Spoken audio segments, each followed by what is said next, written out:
The queue formed outside the double doors before the bell. You slid your tray along the runners, took what was there, and sat where you were told. The dinner lady had the ladle and the final say. 20 dishes served in school canteens from Carlisle to Cornwall, feeding millions of children for decades. Nobody questioned the routine. You ate, and the bell told you when you were done. Section 1. Shepherd's pie. The smell reached you before the doors did. It came down the corridor ahead of everything else, through painted breeze block and chipboard partition. A warm, savory smell that was institutional, in the specific way that only school buildings at 12 o'clock ever were. Not a restaurant, not a home kitchen, the school hall, and the dinner lady already working through a tray the size of a tabletop with an ice cream scoop she had been using for exactly this purpose, for longer than you had been alive.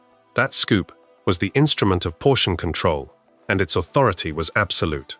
What came off it onto your plate was your shepherd's pie, and there was no negotiation about the size. The dish that landed on your tray bore the same name as what your grandmother made at home, but shared very little else with it. Her version had a top pressed into careful ridges with a fork and baked to an even gold.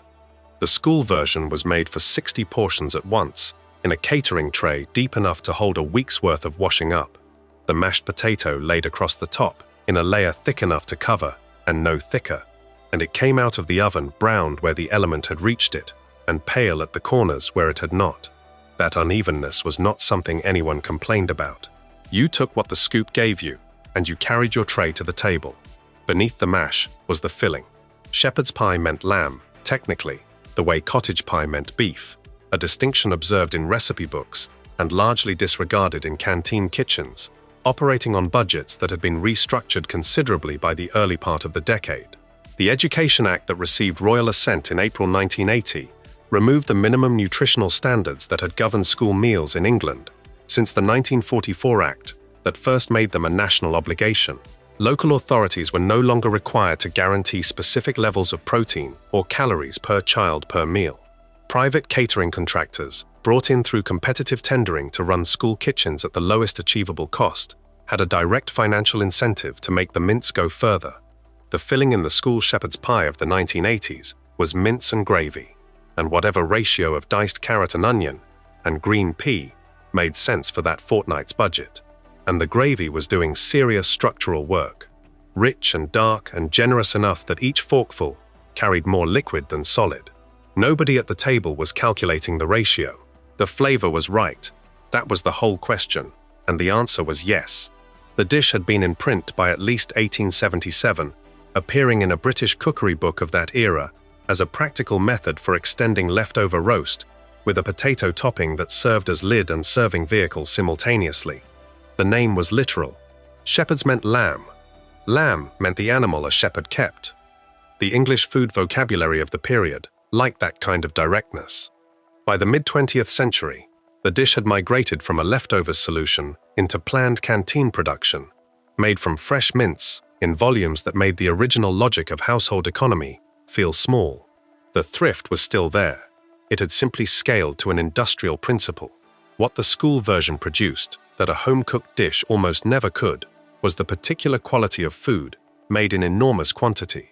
A catering tray of shepherd's pie built for 60 portions held heat at its center, with a mass and patience that a dish for 4 never achieved.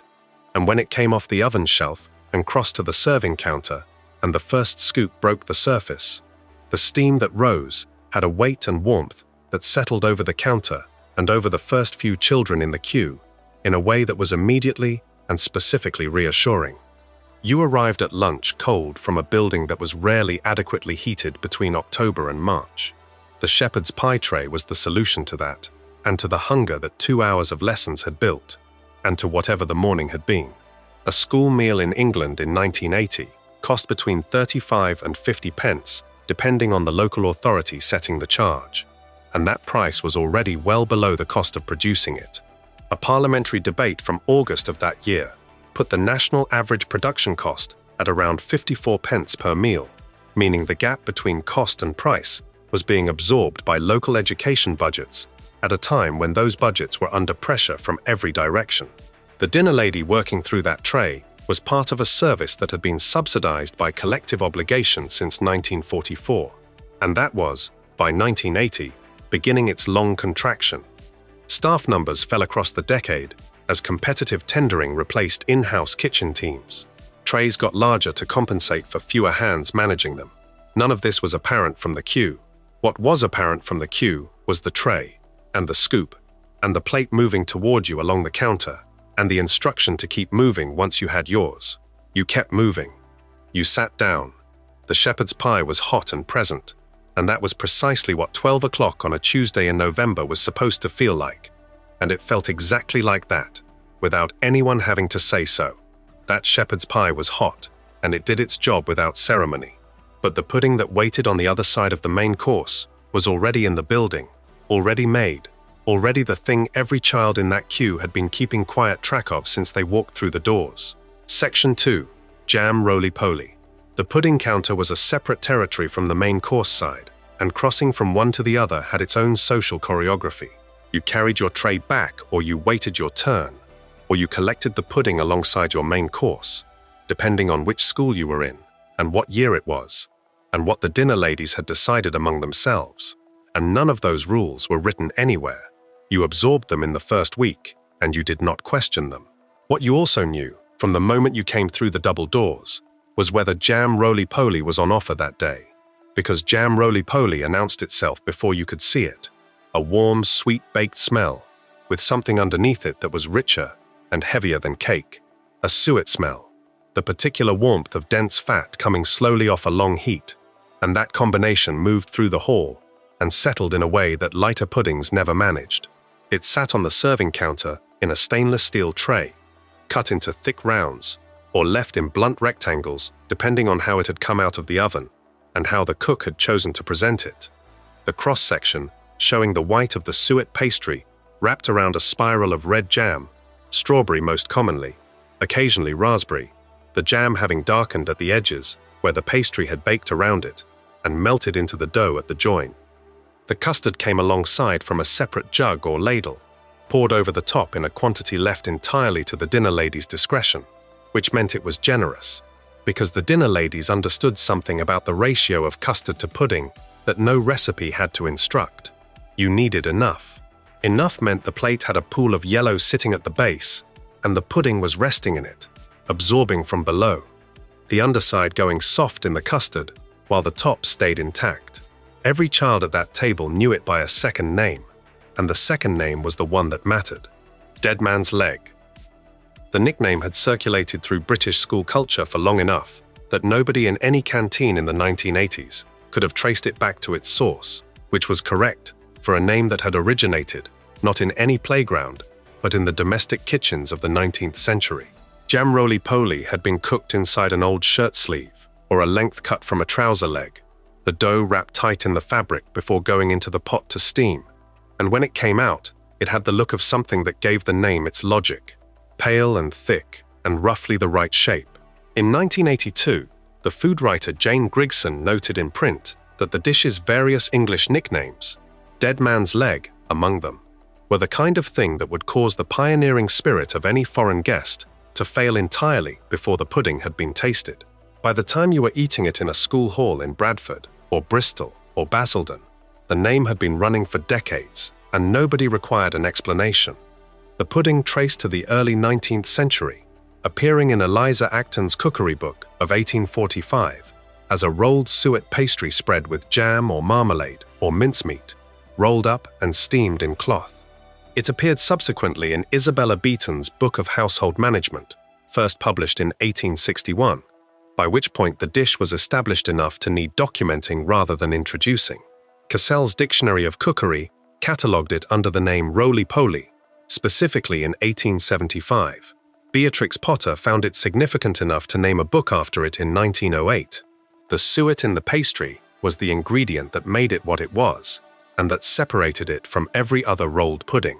Suet is the hard fat found around the kidneys and loins in beef, dense and behaving under heat in a way that butter or vegetable shortening cannot replicate. Suet pastry does not become crisp. It becomes tender and yielding in a way that is specific to itself alone. And in the canteen version, The pudding had been in the oven long enough that every surface had softened completely. The jam at the spiral's edge blurred into the dough around it. The whole thing, a single warm mass of sweet and weight. The custard arriving alongside was not the egg-based custard of recipe books. It was Bird's, made from the powder that Alfred Bird, a chemist working out of Birmingham, had formulated in 1837 because his wife Elizabeth was allergic to eggs, which were the essential thickening agent in traditional custard. Bird solved the problem with corn flour, salt, flavoring, and a coloring that produced a specific shade of yellow. Nothing else in the natural world quite matched. By 1844, he was marketing the powder nationally. By the 1980s, Bird's had been the standard school dinner custard for long enough that for an entire generation, it was simply what custard was, the egg-based version, belonging to a different and more formal category that had nothing to do with what came out of a school kitchen jug on a Tuesday afternoon. That yellow over that red jam, spiral over that pale thick round, was the pudding as you knew it. You ate it when the shepherd's pie was done, occasionally before, because the rule about eating your main course first was enforced with varying conviction depending on which dinner lady had your section of the hall, and you had learned that geography early. The pudding left you full and warm in a way that carried through double maths without requiring anything more from you, which was what it was there for, and what it had always been there for, stated or not. Before we move on, if you're enjoying this analysis, please consider subscribing. It helps the channel tremendously. That roly-poly went down warm, and it stayed there through the afternoon without asking anything more of you. But there was another pudding served in that same hall that divided the table the moment it arrived on the counter. Something pale and thick, and made from a grain, not a pastry, that required a single red spoonful to make it acceptable to anyone who had not already made their peace with it. Section 3. Semolina pudding. Before you knew what it was, you knew what color it was. Pale, slightly off-white, somewhere between milk and porridge, the surface barely steaming by the time the bowl reached the table, and sitting in the center of it, placed there with a single deliberate motion of the serving spoon, a blob of strawberry jam, bright red against the pale background, vivid enough that you could spot it from 3 seats away and use it as your primary means of deciding whether today was going to be survivable. The jam was not just flavoring. For the children who approached semolina with the most caution, it was the condition of acceptance. You would eat what was in that bowl, but only if you could stir the jam through it until the whole surface turned a pale rose color and the flavor of the grain underneath was softened by something you recognized and trusted. The spoon went in, you stirred, then you made your decision. That decision divided every table that semolina appeared at, and it divided them cleanly. There was no gentle middle ground, no polite indifference, no child who received semolina pudding and felt nothing in particular about it. You were in one camp or the other, and both camps held their position with a conviction that the pudding somehow demanded. The camp that liked it found in it exactly what school dinner was supposed to provide on a cold afternoon. Something warm and smooth and filling in a way that left you solid for the rest of the school day without asking your stomach to do any work. The camp that did not like it found the texture the problem and could not get past it. Cooked durum wheat, simmered in milk until fully thickened, produced something that sat in the bowl without moving when you tilted it slightly. A dense, faintly grainy consistency that was unlike cake and unlike rice pudding and unlike anything else on the pudding counter rotation.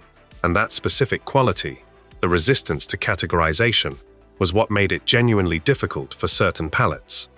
You could not convince yourself it was something you already knew how to eat. Semolina is the product of milling durum wheat, one of the most widely cultivated wheat varieties in the world, grown across the Mediterranean basin and the Middle East for thousands of years. The grain is ground coarsely rather than to a fine flour, leaving particles that are large enough to see and to feel, and it is those particles that absorb liquid during cooking and swell and thicken the surrounding milk into the consistency the school dinner version achieved. A phrase combining semolina with the word pudding appeared in British print as early as 1599, according to the Oxford English Dictionary, making it one of the older recorded dessert preparations in the language. The Roman cookbook attributed to Apicius, compiled around the 4th century, described cooking a semolina-like grain in liquid with almonds, raisins, and wine. a preparation that a Roman child would have recognized as occupying the same logical space as what was sitting in that bowl in a school hall in Wolverhampton or Wigan in 1983. The grain, the milk, the sweetness, the precise ingredients had changed. The underlying principle had not shifted in 15 centuries. It arrived in British school canteens as a practical decision built around two things that post-war institutional cooking understood clearly. The first was cost. Dried semolina was among the cheapest ingredients in any catering store, requiring only bulk milk and sugar to produce large quantities of hot pudding within 30 minutes of starting. The second was nutrition. Milk puddings as a category became popular in British schools, specifically because they delivered calcium in quantity to children whose diets were not always guaranteed to contain enough of it, and the combination of durum wheat and whole milk produced a pudding that the nutritional case for was straightforward, whatever the experiential case might have been. The British Dietetic Association documented semolina's particular suitability for this role, a cheap, filling, calcium-delivering pudding that could be produced at scale in a school kitchen, without specialist equipment or technique. None of this information was available to you at the pudding counter. You had the bowl and the jam blob, and you made your assessment on those terms alone. The jam was strawberry, almost without exception. The logic for that particular flavor was partly cost, partly the brightness of the red against the pale surface, and partly a matching of sweetness to sweetness that worked better than anything sharper would have. A cook who had been serving semolina for years had watched enough bowls come back empty and enough bowls come back untouched to know what the jam was doing in the arrangement. It was not decoration, it was the conversion mechanism. Some of the children who would not touch plain semolina would work their way through a full bowl once the jam was fully incorporated and the whole thing had turned that particular pale pink that told you the swirling was complete. That pink was a different proposition from the grey-white original. That pink was almost manageable. What the children who disliked it most remember is the skin. Left for more than a few minutes in the bowl, semolina developed a surface film as the outer layer cooled faster than the interior, and that film had a texture distinct from what was underneath it, slightly tougher, slightly resistant, and finding it unexpectedly on the spoon was its own particular experience. You ate quickly to avoid it, or you sat over the bowl for the full duration of the lunch hour, the skin forming regardless, and the dinner lady standing at the end of the table waiting. That semolina went down in some bowls, and not in others, and everyone at the table knew exactly which side of that line they were on before the spoon went in. But across the pudding counter, something else was waiting, that asked for no negotiation at all, something golden and flaky, and gone before the last child had even sat down. Section 4. Cornflake tart. Golden syrup has a smell that travels differently from any other ingredient in a school kitchen. It is warm and caramel sweet and slightly burnt at the edges, and when it has been combined with butter and poured over cornflakes and baked in a large flat tray until the whole surface has set into a single crunchy lacquered sheet, the smell it produces moves through a school building with a patience and reach that no other pudding on the canteen rotation could match. You knew what day it was from the corridor. You knew before the double doors opened, and unlike the information that semolina was on the counter, which produced a divided response down the length of every table, the information that cornflake tart was on the counter produced only one response, and that response was forward movement. The tray came to the serving counter already cut. The dinner lady working through it in the kitchen beforehand with a spatula and a practiced hand, scoring the golden surface into rectangles that were generous by the standards of what school kitchens were operating on in the 1980s. Each piece showed you exactly what you were getting before it reached your plate. At the bottom, a layer of short crust pastry, pale and crumbly, and baked to the point where the base had just begun to color. Above that, a stripe of strawberry jam, bright red, slightly thickened from the heat of the oven, the fruit's sharpness, preserved under the sweetness of the syrup layer above it. And on top of everything, the cornflakes, coated in their mixture of golden syrup and butter, and pressed flat enough to bake into a unified sheet rather than a loose pile, the individual flakes still visible, but no longer separate. The whole thing glossy and amber, and slightly darker at the corners, where the syrup had reached the hot edge of the tray first. 3 layers, 3 different textures, 3 different temperatures of sweetness, arranged in the same slice. The pastry was the neutral base that held everything above it. The jam was the sharp middle note that stopped the whole thing from becoming cloying. The cornflake topping was the point, the thing that nobody was pretending was not the point. That particular crunch of a cereal that had been transformed by heat and golden syrup from something you ate for breakfast into something that bore only a family resemblance to its starting material. You ate it from the bottom upward if you were methodical, from the top downward if you were not, and either method arrived at the same place, the plate empty and the custard pooled at the bottom and nothing left to reason about. Cornflake tart traced its origins to post-war British kitchens, appearing in recipe collections from the 1940s, when rationing had made creative use of cheap and available ingredients an institutional skill rather than a personal preference. The short crust base, the jam layer, and a sweet cereal topping represented the kind of cooking that post-war school canteens had built their entire logic around. Maximum output of something genuinely edible, from minimum input of cost and complexity. Through the 1970s and into the 1980s, it held its place on menus without requiring any particular defense. Some dishes stayed on school dinner menus through inertia and the difficulty of replacing them with something cheaper. Cornflake tart stayed because children ate it without negotiation, which in a canteen environment was its own form of operational efficiency. The cornflakes at the center of it had a history considerably more complicated than their role in a school pudding suggested. In 1894, at the Battle Creek Sanitarium in Michigan, Dr. John Harvey Kellogg and his brother Will Keith Kellogg were attempting to develop easily digestible grain foods for their patients, who were following strict vegetarian dietary regimens. A batch of cooked wheat left out overnight, when processed through rollers the following morning, emerged in thin flakes that baked into a crisp cereal unlike anything commercially available. Wheat flakes gave way to corn flakes by 1898, after the brothers applied the same process to corn, and Will Kellogg founded the Battle Creek Toasted Cornflake Company in 1906, after a dispute with his brother over the direction of the business.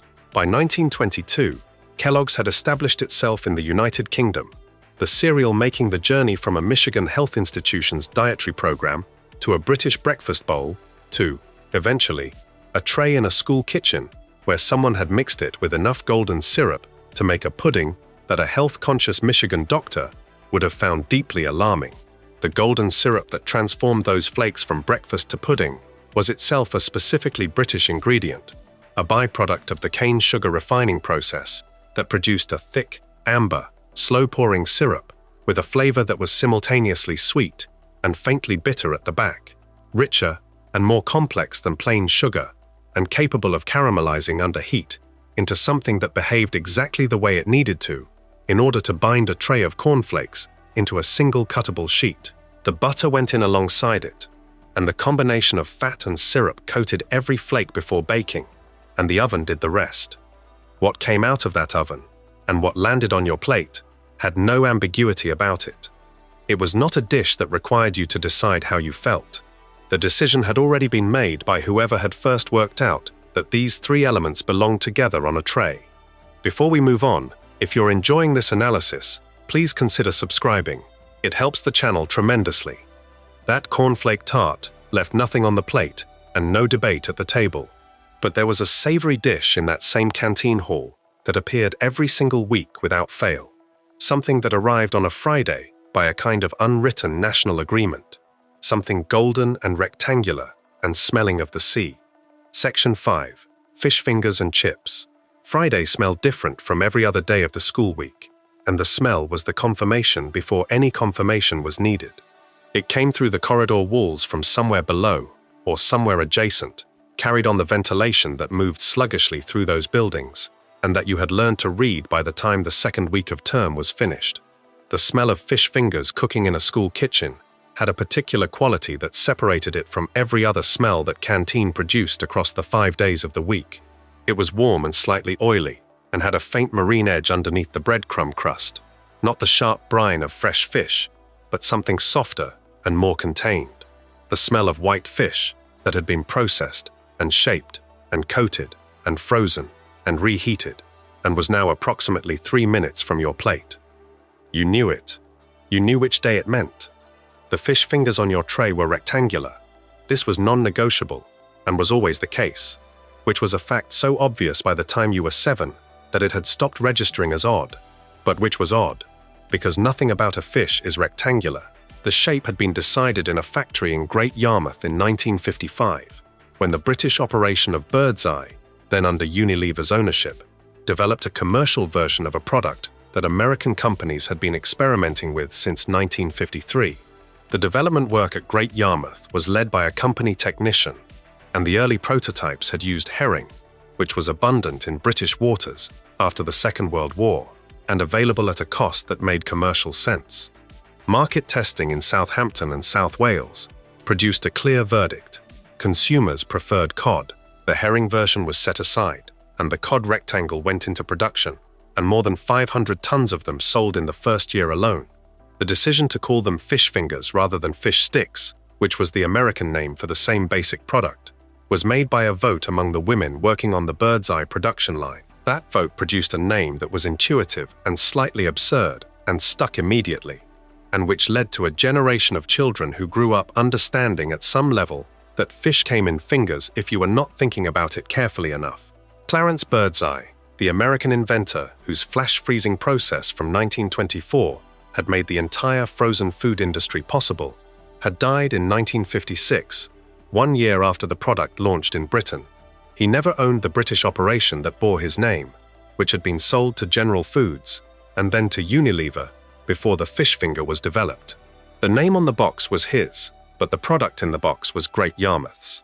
By 1967, the company had introduced a television character, Captain Birdseye, played by a single actor named John Hewer, for the better part of 3 decades. The captain sailed an improbable sailing vessel crewed entirely by children and offered them fish fingers, and the advertising campaign ran so long and so consistently that it became part of the furniture of British childhood in a way that few commercial characters managed. Children who ate fish fingers on Fridays at school went home and saw the same product advertised on the television in the evening, the loop between canteen and living room closing, in a way that reinforced the association between fish fingers and children, and Fridays, until all three seemed to belong together by natural law rather than commercial design. The Friday fish tradition in British institutions traced to a practice considerably older than the product. Catholic observance had required abstinence from meat on Fridays for centuries. The fish exemption, rooted in a theological distinction between warm-blooded land animals and cold-blooded water creatures, that had shaped European eating calendars since the early medieval period. Britain's long entanglement with Catholic practice, interrupted and resumed and interrupted again across several centuries of religious politics, had left Friday fish embedded in the institutional memory of canteens, hospitals, barracks, and schools, long after the strictly doctrinal requirement had lost its hold on daily life for most people. By the 1980s, the majority of children lining up for fish fingers on a Friday morning were not observing a religious calendar. They were observing a school dinner calendar that had absorbed that religious structure so completely that nobody required an explanation for why fish appeared on Fridays and not Tuesdays. The chips alongside were thick-cut, pale gold, slightly soft in the middle, in the way that canteen chips always were, done in large batches, in the same fry as the kitchen used for everything else, and holding their heat in serving trays, rather than coming straight from fat to plate. Mushy peas appeared at some schools. Baked beans appeared at others. Both were correct. Both were beside the point. The point was the fish fingers, stacked slightly on the plate in 2s or 3s, the breadcrumb coating still reasonably intact from the oven. The white fish inside, soft and completely yielding, and tasting of almost nothing specific, and of exactly what you wanted at 12 o'clock on a Friday at the same time. The canteen operated with the logic of the weekly cycle, and Friday's logic was the simplest. Something had to close the week. Something had to tell the building that the 5 days were finishing and the 2 days were starting. The fish fingers on Friday did that without requiring anyone to say so. That Friday smell moved through the whole building before the bell, and it meant exactly one thing. But back at the beginning of the week, sitting in a heavy pot that had been working since before you arrived, was a dish that announced Monday's particular character, something dark and slow, and built from a cut of meat that the canteen cooked until it gave up every argument it had. Section 6. Beef stew and dumplings. Steam rose off the serving tray before the lid came up, and the smell that came with it was dark and specific in the way that only a dish cooked for several hours can be. A deep, settled beef smell, with something sweeter underneath from the carrots and the onion. Nothing sharp or immediate about it. The smell of heat applied to cheap protein over a long period, until every sharp edge in the flavor had softened down into something that moved through the canteen hall and reached the queue before they could see the tray. That smell meant Monday. Not exclusively, not without exception, but often enough that Monday and beef stew occupied the same territory in the weekly mental map of the school dinner calendar. The fish fingers had closed Friday. The stew had opened the new week. That was simply how the cycle worked. The dumplings were the part everyone tracked. 2 or 3 of them sat on top of the portion the dinner lady ladled into your bowl. Pale white spheres that had been cooking on the surface of the liquid for the last 20 minutes, and that had come up from a diameter roughly the size of a golf ball into something considerably larger, soft and swollen, and still slightly trembling when they moved. The ones with a lid kept over them during that final cooking stage were soft all the way through, no surface texture, completely yielding and white from outside to center. The ones left uncovered, long enough to catch a little heat from above, had developed a slight skin on the side facing up, just barely colored. The exterior, a fraction more resistant than the interior when the fork went in. Which version appeared on your tray depended on the particular school and the particular cook and what she understood a dumpling to be. Both were correct within their own logic. Both disappeared without ceremony into the gravy below. That gravy was the other thing. Dark brown, slightly thick from the starch the flour had added when the beef was first sealed in the pot, and from whatever the long simmering had reduced, it had the particular depth that only comes from a cut of meat with significant collagen content, cooked in liquid over time. Stewing beef, the cut the school kitchen used because it was the cheapest appropriate option, and because the cheapest appropriate option in this case also happened to be the most suited to what the recipe required, became something completely different from its raw self after 2 hours of low heat. The connective tissue that made it tough in a frying pan was exactly what made it extraordinary in a pot with a lid, the collagen converting slowly to gelatin during the braise, thickening the liquid from the inside without any additional ingredient, giving the gravy its weight and the beef its yielding quality, the fibers loosening until a fork went through the largest piece without encountering meaningful resistance. The dumpling that made this possible was built from 3 things: self-raising flour, suet, and cold water, combined to a soft dough, shaped into rough balls by hand, and placed on the surface of the simmering stew with enough room between them to expand. The suet came from a box, almost certainly a Torah, which Gabriel Hugon, a French engraver living in Manchester, had established in 1893 after watching his wife cut blocks of beef suet by hand in their kitchen and concluding that the task should not be this difficult. Hugon sold his engraving business and built a factory at Ogden Lane in Openshaw, Manchester, the first factory in the world dedicated to producing ready shredded suet for domestic use. He named the company from the Spanish word for bull, toro, because the suet came from beef cattle, and because Hugon understood that linking a product to something strong and specific was more useful than a name that explained nothing. By the 1980s, a Torah was the suet in every school kitchen that made dumplings, in every household kitchen that made them at home, and in the supply tin that a tin of a Torah taken by Captain Scott on his Antarctic expedition in the early years of the 20th century had returned to the company with its contents still pure, which became one of the more unusual endorsements in British food marketing history. The box itself, red with white letters, sat on pantry shelves and in institutional catering stores with the same permanence as the product. The beef in the stew was stewing steak, cut into pieces roughly the size of a 2-pence piece, sealed in a hot pan to develop color, and then transferred to a large pot with stock and water and the vegetables, which were carrots and onion, and sometimes swede and sometimes potato, cut into chunks and added in stages so that nothing dissolved entirely before it was needed. The whole thing simmered covered for at least 2 hours before the dumplings went in. and the dumplings added another 20 minutes, and by the time the serving counter received the tray, the beef had been cooking for long enough that the distinction between the cut and the liquid had blurred, the meat's flavor living equally in the solid pieces and in the dark surrounding gravy that absorbed into the bottom of the bowl, and that the dumplings soaked upward from below. Children who finished the dumplings first found ways to prolong the gravy, bread from the table, if bread was available. The remaining vegetables pressed down to release what they were holding, the bowl tilted toward the spoon at the end. Nothing about that gravy wanted to be left in the bowl, and the bowl registered that clearly, and the fork and spoon responded accordingly. Before we move on, if you're enjoying this analysis, please consider subscribing. It helps the channel tremendously. That stew did its work quietly across the week's first afternoon and asked nothing more of you. But there was another pudding waiting in that canteen that had a name that made every child at every table snicker without exception, a name that the dinner ladies pronounced without expression, and that you never quite managed to receive with a straight face. Section 7. Spotted Dick.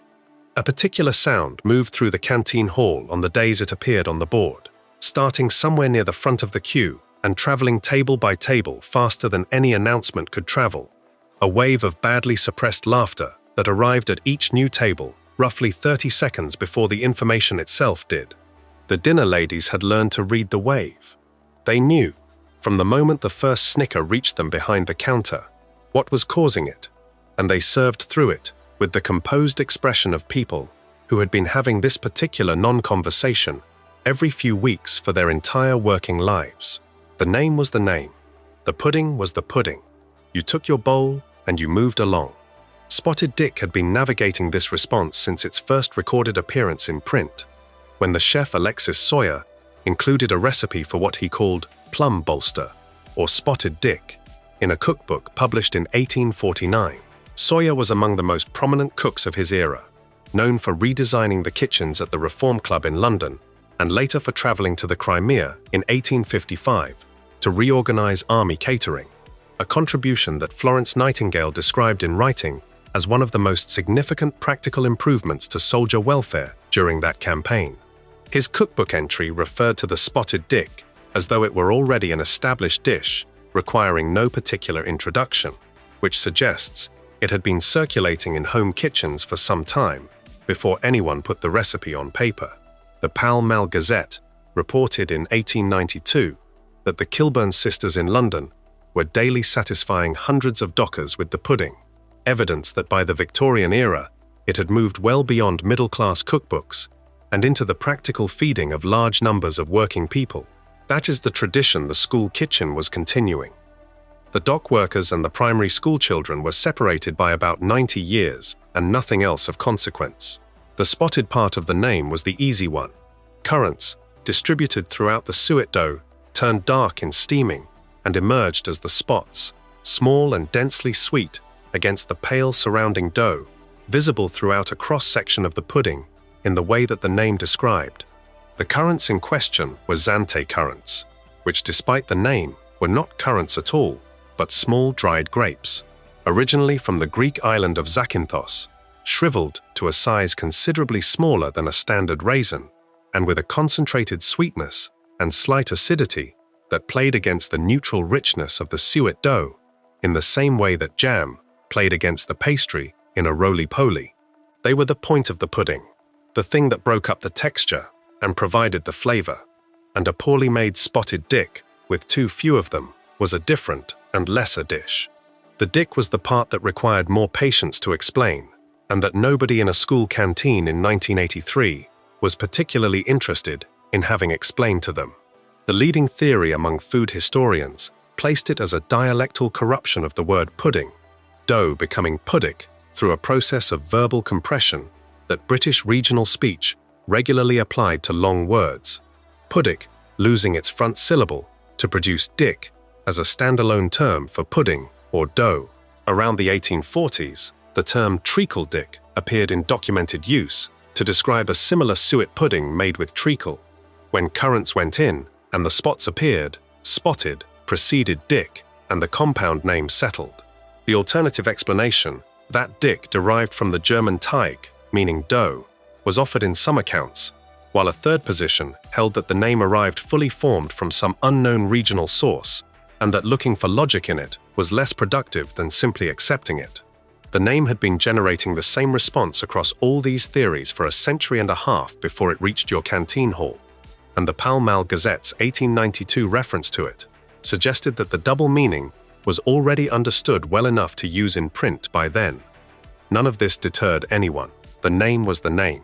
In 2001, Tesco attempted to resolve the social disruption caused by customers asking for Spotted Dick at the customer service counter by relabeling it Spotted Richard, a decision that generated more attention and derision than the original name had ever produced.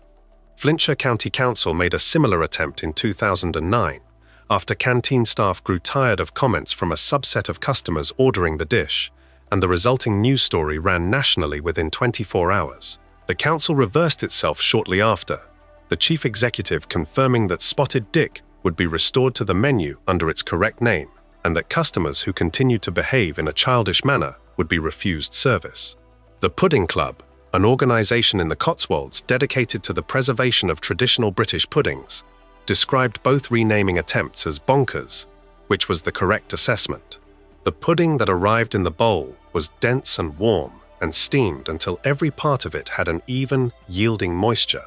The currants distributed throughout, the custard poured over the top and pooling at the edges and running to the bottom of the bowl. The suet dough produced the same texture it produced in the dumplings and in the roly-poly, that specific softness that no other fat could replicate, filling without being heavy, in a way that the stomach registered distinctly, and that kept you in your seat for the remainder of double geography, without requiring any additional input. You ate it without quite being able to keep a straight face. The dinner ladies poured the custard without acknowledging that this was happening. That was the arrangement, and it held. The canteen hall had learned to absorb the Spotted Dick response without breaking stride. But sitting somewhere else on the pudding counter that same week, something entirely different waited. Something that required no explanation and generated no snickers. Something dark and dense, and served with a custard that was not yellow at all. Section 8, chocolate concrete with pink custard pink, landed on dark, and the plate became something you had not been expecting from a school canteen. The custard came from a jug held at the dinner lady's side, poured across the square of chocolate concrete in a slow arc, and the color it produced against the deep brown surface was not subtle, and was not natural, and was not trying to be either of those things. It was the specific pink of a particular kind of confidence, bright and unambiguous, the shade of strawberry blancmange, rather than of anything that had ever grown in a field, and it pooled in the cracks of the chocolate surface, and ran toward the edge of the plate, and announced itself, without any hesitation whatsoever. You took the plate to your table, and you sat down, and the two colors on the plate in front of you told you before the first spoonful that whatever else this week had contained, this particular moment was going to be fine. The chocolate concrete came out of the oven in a flat tray. One large tray per sitting, pressed firm before baking, cut into squares at the serving counter with a sharp spatula and transferred to plates with the same motion the dinner ladies applied to every other tray bake in the rotation, efficient and practiced and not interrupted by commentary. The four ingredients that produced it were flour, sugar, cocoa powder, and butter, combined in proportions that varied kitchen by kitchen, because no definitive recipe for chocolate concrete was ever standardized or issued centrally. The dish spread through British school catering networks from the 1960s onward, not through any official channel, but through the informal circulation of methods between cooks who had found something that worked. One kitchen's version ran slightly higher on cocoa and produced something darker and more intensely flavored. Another kitchen's version ran higher on sugar and produced something paler and sweeter.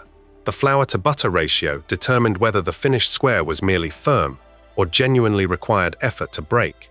All versions answered to the same name, and the name was accurate enough for all of them. Concrete was what it became once it cooled.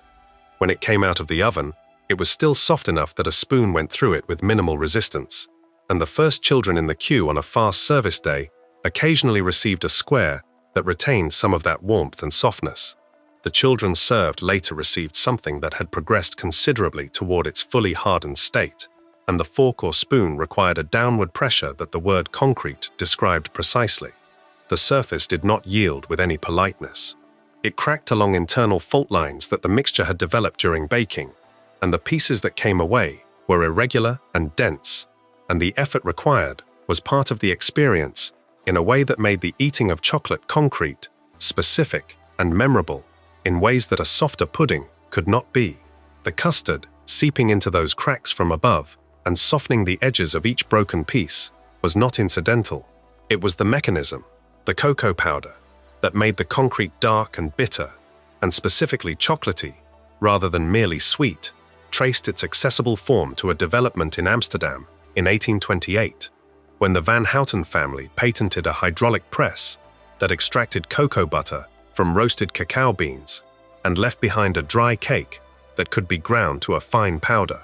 Coenraad van Houten, the son who developed the subsequent alkalizing process that made the powder more soluble in liquid and gave Dutch processed cocoa its characteristic dark color and mellow bitterness, had created by the middle of the 19th century an ingredient that bakers and canteen cooks could use without the technical difficulty that working with solid chocolate or raw cocoa mass required.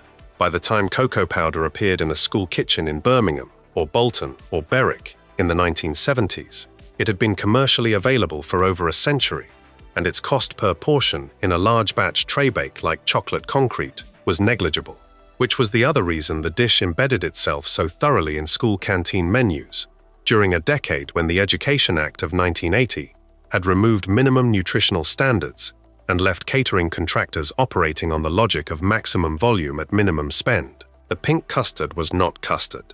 This was the discovery that adults made when they attempted to recreate it at home decades later, adding pink food coloring to Bird's standard yellow powder and finding that the result looked approximately right but tasted wrong in a way that was difficult to specify. School pink custard had been made from strawberry or raspberry-flavored blancmange powder stirred into hot milk, the same base that conventional blancmange used, but served immediately as a pourable sauce rather than poured into a mold and set. The blancmange powder brought with it not just color, but a fruity undertone that Bird's yellow custard did not carry, a faint strawberry sweetness that sat underneath the richness of the milk, and that paired with the bitterness of the chocolate concrete in a way that the standard yellow custard, for all its reliability, would not have achieved. The pink was a specific shade, not pastel, not faint, the pink of something that had decided what color it was going to be and had committed entirely. Together on the plate, they were one of the more successful flavor pairings the school dinner rotation produced. The bitterness of the cocoa against the fruity sweetness of the blancmange, the hard surface of the concrete against the yielding warmth of the sauce, the dark against the bright. The plate looked like something worth sitting down for. Nobody argued about chocolate concrete with pink custard. The camps that existed around semolina and spotted dick had no equivalent here. You picked up the fork and you broke the surface and you ate what was there. Before we move on, if you're enjoying this analysis, please consider subscribing. It helps the channel tremendously. A savory dish that divided the canteen hall along a line that ran between the adults who had cooked it at home and the children who had never in their lives chosen to encounter it voluntarily. Section 9. Liver and onions. Something reached the queue before the serving hatch opened on liver days, and it divided the line the moment it arrived. Children who encountered it for the first time went still in a particular way. Children who had encountered it before recognized it immediately and began the process of deciding whether they were going to eat what was on their plate or spend the lunch hour in a negotiation that they almost certainly were not going to win. The smell of beef liver cooking is unlike any other smell a school kitchen produces. Not the warm breadcrumb smell of fish fingers or the caramelized syrup smell of cornflake tart, but something more direct and more biological. A dark, faintly metallic warmth that has iron in it, in a way that is almost literal. The smell of a cut that is not muscle and does not behave like muscle and does not pretend to be anything other than what it is. Your nose told you what was in the pot before you were anywhere near the pot, and your nose's report on the matter was the beginning of a conversation that the dinner ladies were going to finish on their own terms. Beef liver, on a school dinner plate in the 1980s, came in slices, cut thin enough to cook quickly in the pan, dredged in flour, and sautéed in fat alongside sliced onions until both were cooked through. The onions went soft and translucent, and then further, toward the edge of caramelization, picking up the flavor of the pan and the liver together, becoming sweeter and more yielding than their raw selves, and providing the sweetness that balanced the intensity of what they were cooked alongside. A dark, thin gravy made from the pan juices went over the top, mashed or boiled potatoes alongside, boiled vegetables, usually something from the root category, carrot or swede, cooked until soft and set beside the main item without ceremony. The plate was complete and correct by every nutritional standard that school canteen planning operated on, and the fact that a significant proportion of the children looking at that plate would have preferred almost any other item in the rotation was a consideration that the nutritional standard did not account for. The case for liver in a school canteen was not difficult to make to anyone who understood what it contained. A single serving of beef liver delivered more vitamin B12 than most adults consume in a week, more vitamin A than most other single foods in the British diet, significant quantities of iron in the form that the body absorbs most efficiently, and levels of copper, riboflavin, and folate that made it, by measurable nutritional metric, among the densest foods available at any price point. During the Second World War, the Ministry of Food under Lord Woolton had placed liver explicitly among the foods distributed to pregnant women, nursing mothers, and children through school feeding programs, precisely because its nutritional content made it one of the most effective single ingredients for addressing the deficiencies that wartime food scarcity created. Offal sat largely outside the rationing system during those years, unrationed because it was the part of the animal that civilian demand had not fully accounted for, and school kitchens used it accordingly. Children who ate school dinners in the 1940s ate liver not because they chose it, but because it was there, and because the adults responsible for feeding them understood exactly what it was doing in the meal. By the early 1980s, the institutional memory of that wartime reasoning was still present in the people who planned school menus, but the children sitting at the tables had no connection to it. They had been born into a country where food scarcity was not a lived experience, where the nutritional argument for liver competed directly with the straightforward argument of the palate, which was that liver tasted nothing like the chicken or the fish fingers or the sausages and mashed potato that occupied the other days of the week. The flavor was strong and specific and slightly metallic and had a bitterness in the finish that muscle meat did not produce. And the texture, if the kitchen had erred on the side of more heat rather than less, became something between firm and resistant that the fork went through without pleasure. A liver slice that had been cooked exactly right was tender enough that it yielded quickly and revealed the particular grain of the organ meat inside, a different structure from any cut of muscle, finer and denser simultaneously. A liver slice that had spent slightly too long in the pan, which was the more common result in a school kitchen managing multiple things across a large service, turned harder and developed a toughness that the most persuasive gravy could not fully reverse. The dinner ladies enforced the clearing of the plate with varying degrees of commitment, depending on the school and the decade.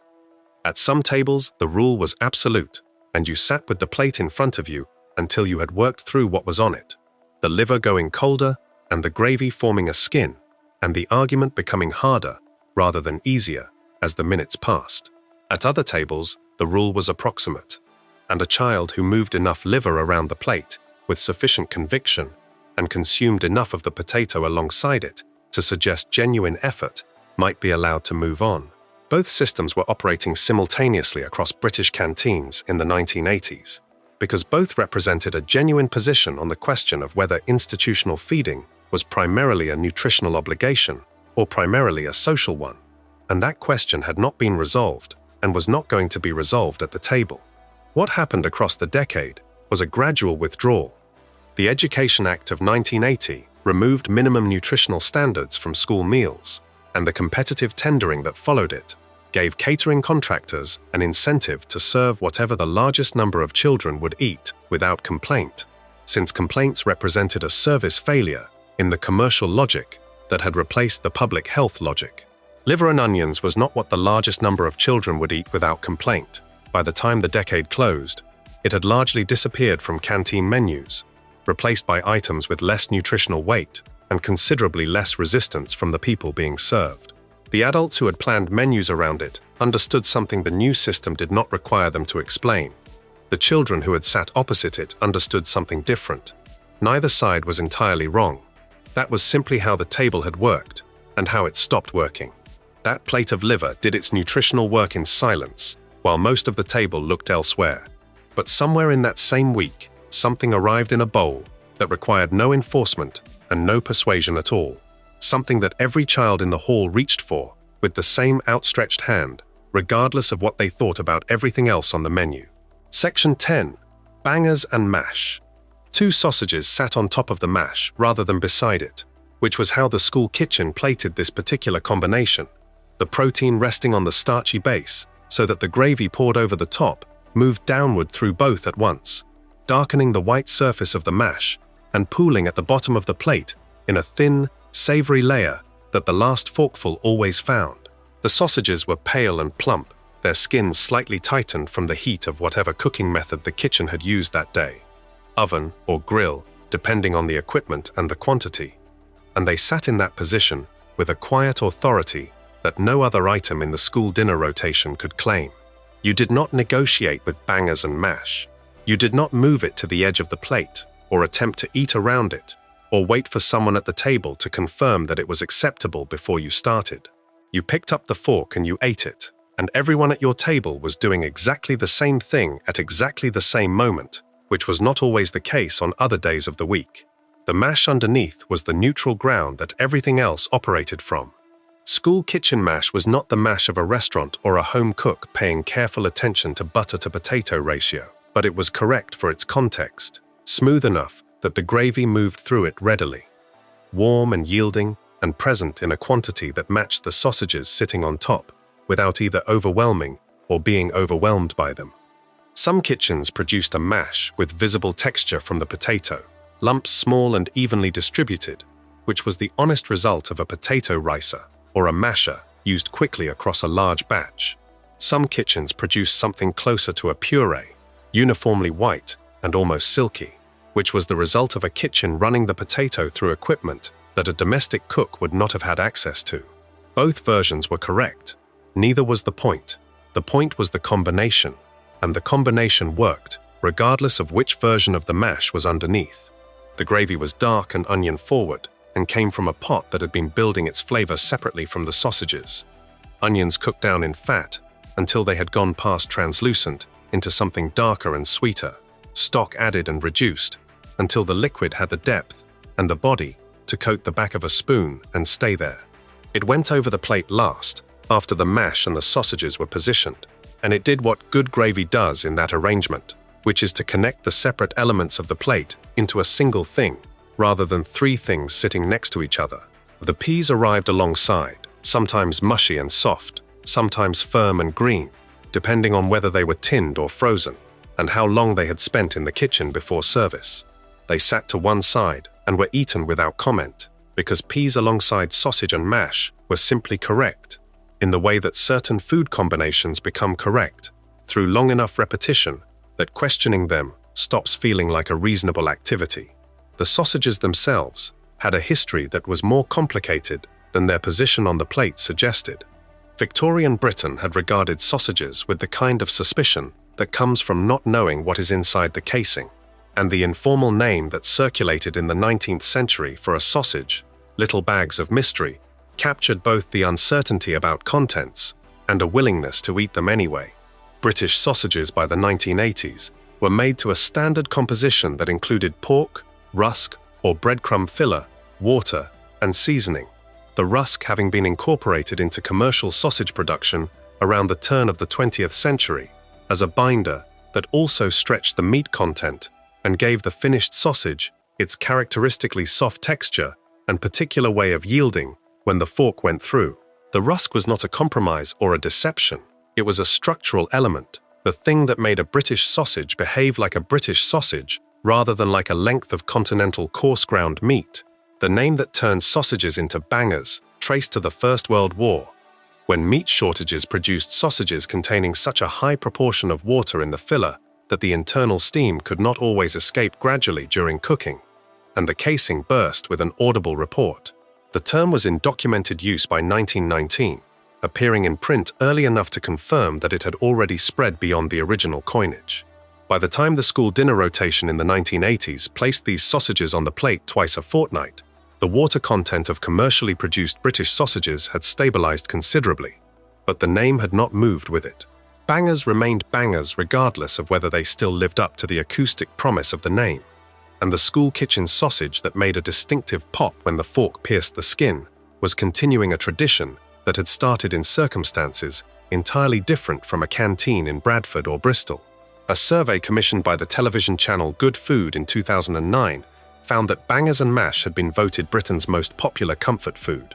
The result was reported with the slightly surprised tone that accompanies the confirmation of something that everyone already knew but had not formally recorded, the way a survey sometimes simply tells you out loud what the culture has been quietly saying for decades. Hannah Glass included fried sausages, served with mashed potatoes, in her 1747 cookbook, which made the combination one of the older documented pairings in British culinary history. Old enough that by the time it reached a 1980s school canteen, it had passed through 3 centuries of repetition and arrived on the plate, carrying the particular authority of a thing that had simply always been done this way. What the school dinner version understood, in the way that institutional cooking understands things, without being able to articulate them, was that this combination required nothing from the person eating it except the fork and the appetite. It did not ask for a decision, or a preference, or an opinion. It sat on the plate complete and warm and correct, and you ate it, and you left the table solid, and that was the beginning and the end of the arrangement, and it worked every time without exception. Before we move on, if you're enjoying this analysis, please consider subscribing. It helps the channel tremendously. Something was waiting in a deep baking dish that had been in the oven since before the first bell, something dark and sweet and wrapped in pastry, a dessert with a name that announced its age and asked nothing of the person eating it except attention. Section 11. Treacle tart. Golden and sticky and faintly resistant to the fork, in a way that distinguished it from every other pudding in the canteen rotation. The treacle tart on your plate had a quality that most baked things do not have, which was the quality of being exactly as it appeared. The filling was amber and slow-moving and thoroughly itself. Golden syrup set slightly by heat and held in place by the breadcrumbs mixed through it, and when the fork went in and pulled upward, the filling followed the fork for a fraction of a second before releasing. A brief adhesion that told you everything about the density of what you were eating before the first mouthful had confirmed it. The custard went over the top and ran into the sides, where the pastry met the filling, and the whole plate became one thing rather than two. The sharpness of the syrup softened by the dairy warmth of the birds, and you worked through it from the outside in, or from the inside out, depending on which camp you belonged to, and either approach produced the same conclusion, which was an empty plate and a specific heaviness in the chest that lasted a comfortable distance into the afternoon. The filling that produced this was 3 things combined: golden syrup, breadcrumbs, and lemon juice. The last of these present in a quantity small enough that you would not have identified it by name if asked to describe the flavor, but large enough that its absence would have been immediately detectable, the tart collapsing without it into a single unvarying sweetness that would have been too direct to sustain a full serving. The breadcrumbs absorbed the syrup during baking, expanding slightly, and taking the filling from a liquid that would have run off the pastry base into something that held its shape when cut, and retained the impression of the fork without splitting. Fresh breadcrumbs produced the best result, swelling evenly and setting the filling with a texture that was dense but not hard. Breadcrumbs that were too dry absorbed the syrup unevenly and produced a filling that was partly liquid and partly gritty, and a school kitchen running the pudding at volume across 50 portions of a Tuesday had variable results across the tray depending on where the heat had reached most evenly. The corner pieces were always the most set. The center pieces were sometimes softer. Children with the knowledge to request a corner piece and the confidence to act on that preference arrived at the serving counter with a specific intention. The golden syrup that made the filling was Lyle's, almost certainly, because Lyle's was what was in British canteen kitchens and British household cupboards, and had been since Abram Lyle, a Scottish businessman from Greenock, built a sugar refinery at Plaistow Wharf on the Thames in East London in 1881 and began producing, as a byproduct of the cane sugar refining process, a thick amber syrup that he initially called Goldie and sold from wooden casks to grocers across London. The demand for it was sufficient that the distinctive green and gold tin was developed by 1883, the same tin with the same design that sat in British kitchens throughout the 1980s. The logo on that tin showed a dead lion surrounded by bees, with a quotation from the biblical story of Samson below it. Out of the strong came forth sweetness. Abram Lyle's religious convictions had determined the branding directly, and the branding had not materially changed across a century because nothing about it needed changing, and because the tin had become so embedded in British kitchen culture that altering it would have felt like an argument with something that had already settled the matter. Guinness World Records certified the Lyle's Golden Syrup tin design in 2006 as the world's oldest unchanged brand packaging, which was a formal recognition of something that any British cook of any era would have accepted as obvious. The name of the tart it went into was older than the syrup. Treacle in the modern British sense meant golden syrup, light and amber, and produced from refined cane sugar, but treacle as a word carried a much longer and stranger history behind it.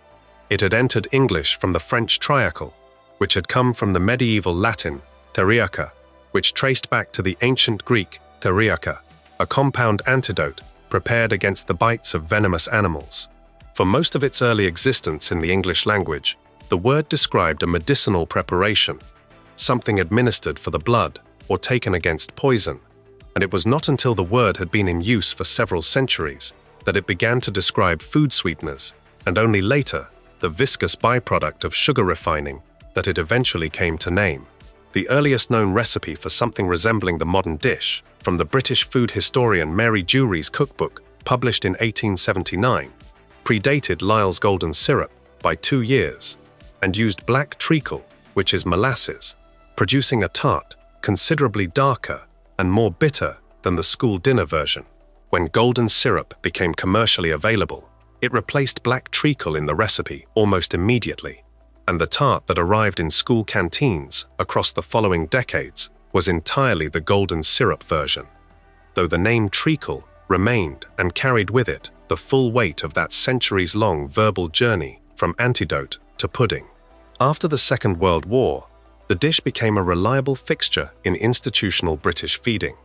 Its cost per portion was low, its preparation required no specialist skill, and its ingredients were shelf-stable in the way that a canteen kitchen managing weekly ordering needed ingredients to be. The short-crust pastry base was the only technical element requiring attention, and a school kitchen that had been producing pastry at volume for years managed it without difficulty. In fiction, it occupied a specific position as the most reliably British of comforts, Hermione Granger noting in print that treacle tart was Harry Potter's favourite pudding, in a detail that the author had not selected arbitrarily, and the child catcher in the 1968 film Chitty Chitty Bang Bang, choosing it specifically as one of the lures called out from his caravan to draw the hidden children into the open. Both references arrived after the dish had already established its cultural position, and both found it already there, waiting, in the place it had occupied for long enough that no explanation was required. That treacle tart sat in the cut on the pastry base, and the filling pulled slightly when the fork lifted, and the custard ran into the gap it left, and nothing about that plate asked anything complicated of you. Section 12. Manchester Tart. The cherry arrived with the slice. Not always in the center, not always perfectly positioned, but present. A single maraschino cherry placed on top of the white coconut before the tray went into the refrigerator and left there overnight, or through the morning, while the kitchen assembled everything else. You could see the cherry from the queue before you reached the counter, the red against the white of the coconut, against the yellow of the custard layer visible at the cut edge of each slice, and the combination of those three colors stacked in the cross-section told you something had been made here that was different in kind from the jam roly-poly and the spotted dick and the chocolate concrete. Those things came out of the oven. This one came out of the refrigerator. It was cold when it reached your plate, and it was cold throughout, and nothing about it pretended otherwise. And the fact that everything else on the pudding counter arrived warm was not something the Manchester tart registered as a shortcoming in itself. The layers were visible in every slice. At the bottom, the short crust pastry base, blind baked until it had set hard enough to hold everything above it without softening. Above that, a thin layer of raspberry jam, the sharpness of it serving the same purpose that the lemon juice served in the treacle tart, cutting through the sweetness of the layers above, so the whole thing did not collapse into a single unvarying richness. Above the jam, the custard, the thickest layer, and the main structure of the filling, set firm enough from the bird's custard powder and the refrigerator time to hold the impression of the knife when the slice was cut, but still yielding when the fork went through. And on top, the desiccated coconut, pale and dry, and providing a texture entirely unlike everything underneath it. A fine crumble that dusted slightly when the fork touched it, and that the cherry sat in without sinking. Each element had a different character, and the four of them together produced something that could only have been assembled in sequence rather than made as a single batter or dough. And that quality of visible assembly, of being able to trace the construction of the thing from the cut edge, was part of what made it feel like a different category of pudding from everything else in the rotation. The dish existed in a direct line from a recipe that Isabella Beeton published in the parts of her Book of Household Management that appeared between 1859 and 1861, where it appeared as recipe number 1300 under the name Manchester pudding and was described as something to be eaten cold. Beeton's original version used breadcrumbs soaked in a lemon-scented egg custard, set in a pastry case, and was considerably more elaborate than the school kitchen version that arrived 90 years later, containing egg yolks and brandy and a layer of jam beneath the custard, in a configuration that already established the basic logic of pastry, jam, and set dairy filling that the tart would carry through into institutional catering.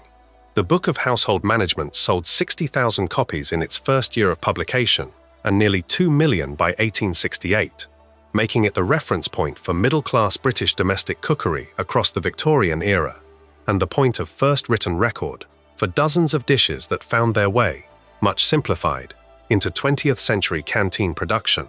By the 1950s, the Manchester tart had been adapted for large-scale preparation. The 1956 School Meals Service Recipe Book, which codified standardized recipes for school kitchens across England, included instructions for producing it in quantity. The custard in the school version used bird's powder at double the normal concentration, the extra custard powder giving the filling the stiffness it needed to hold its shape when cut from a large tray into portions and transferred to individual plates without collapsing. The desiccated coconut on top was cheap, shelf-stable, and produced no technical difficulty, shaken from a bag over the set custard in whatever quantity the cook deemed appropriate. The cherry was the last thing placed and the first thing noticed. A single maraschino cherry per slice, artificially red and slightly sweet, and providing the visual signal that made the tart immediately identifiable from the far end of the queue. In some schools, the cherry was glacé rather than maraschino, the difference being mainly one of texture, the glacé cherry stickier and more concentrated in sweetness. Either was correct, the cherry was the point. Bananas made an occasional appearance in a layer between the jam and the custard, sliced thin and distributed evenly across the jam before the custard went in. The banana version existed in some schools and not others, and the question of whether bananas belonged inside a Manchester tart was a firmly held regional opinion that did not invite conversion. The version with bananas had a slightly fruitier quality in the custard layer, the banana flavor having had time to move into the surrounding dairy, while the tart chilled, and the texture of the fruit itself having gone from firm to soft in that refrigerator time. The version without bananas had a cleaner layering, the jam and the custard occupying distinct categories without the third element between them. Both were recognizably the same dish. The cherry was on top either way. What the Manchester tart understood, in the way that a dish designed for institutional production understands things through long refinement, was that a cold pudding on a rotation of hot puddings did not need to apologize for being cold.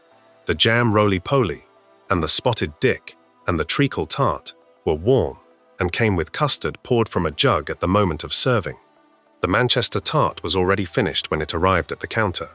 Nothing needed to be added and nothing would have improved it. It sat on the plate in the state it had been in since the previous evening, cold and complete, and you ate it from the cherry downward, or from the pastry upward, and the layers arrived in whatever sequence you chose. Before we move on, if you're enjoying this analysis, please consider subscribing. It helps the channel tremendously. That Manchester tart came cold off the counter and did not require anything further from the kitchen or the person eating it.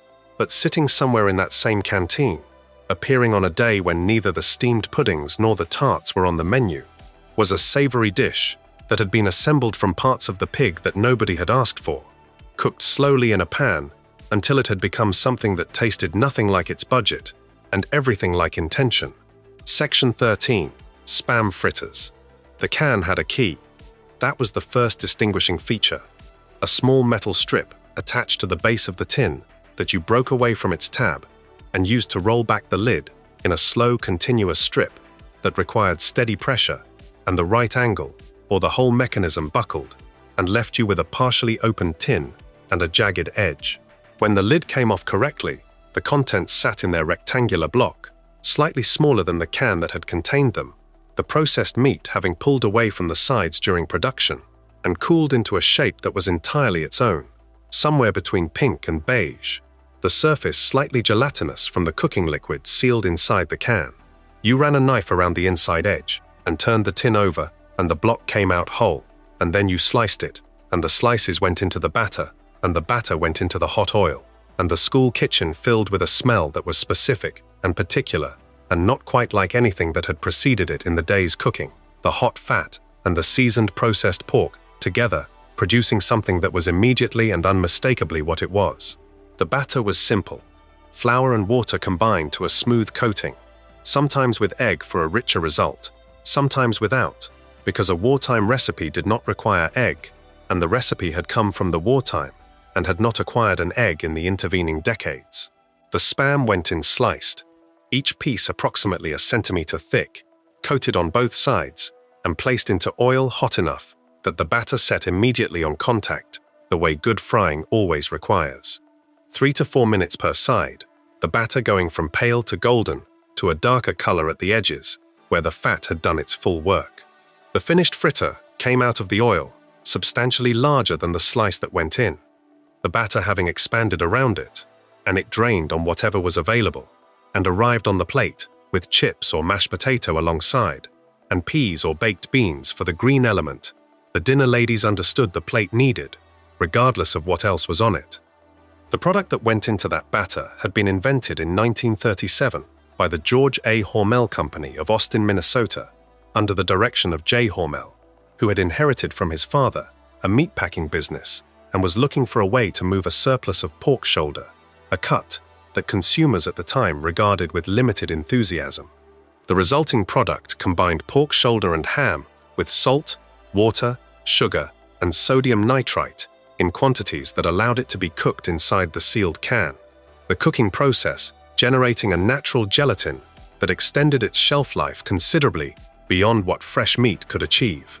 The name came from a New Year's Eve party that J. Hormel hosted in 1936, where guests were asked to suggest a brand name for the new product. A New York actor named Kenneth Daigneault, whose brother was an executive at the company, submitted the winning entry and collected $100 for it. The name he submitted was a contraction of spiced ham, 2 words compressed into 4 letters that had no precedent and acquired an entirely unintended second meaning several decades later, when the Monty Python comedy group's 1970 sketch, built around the product's relentless repetition at a greasy spoon cafe, gave the English language a new term for any communication that appeared in unwanted quantity, regardless of whether the recipient had asked for it. Britain's relationship with the product began not with comedy, but with necessity. Following the signing of the Lend-Lease Act by President Roosevelt in March 1941, Hormel began shipping millions of cans per week to Allied nations, among them the United Kingdom, where wartime meat rationing had reduced the average civilian's weekly allowance to approximately a shilling's worth of muscle meat and had left institutional kitchens operating on whatever could be obtained outside the rationing system. Spam, being processed and canned and shelf-stable, moved through the supply chain in ways that fresh meat could not, and it arrived in Britain at the moment when the school meals service expanded significantly by the wartime need to feed children whose mothers had entered the workforce, was most acutely short of protein it could actually obtain.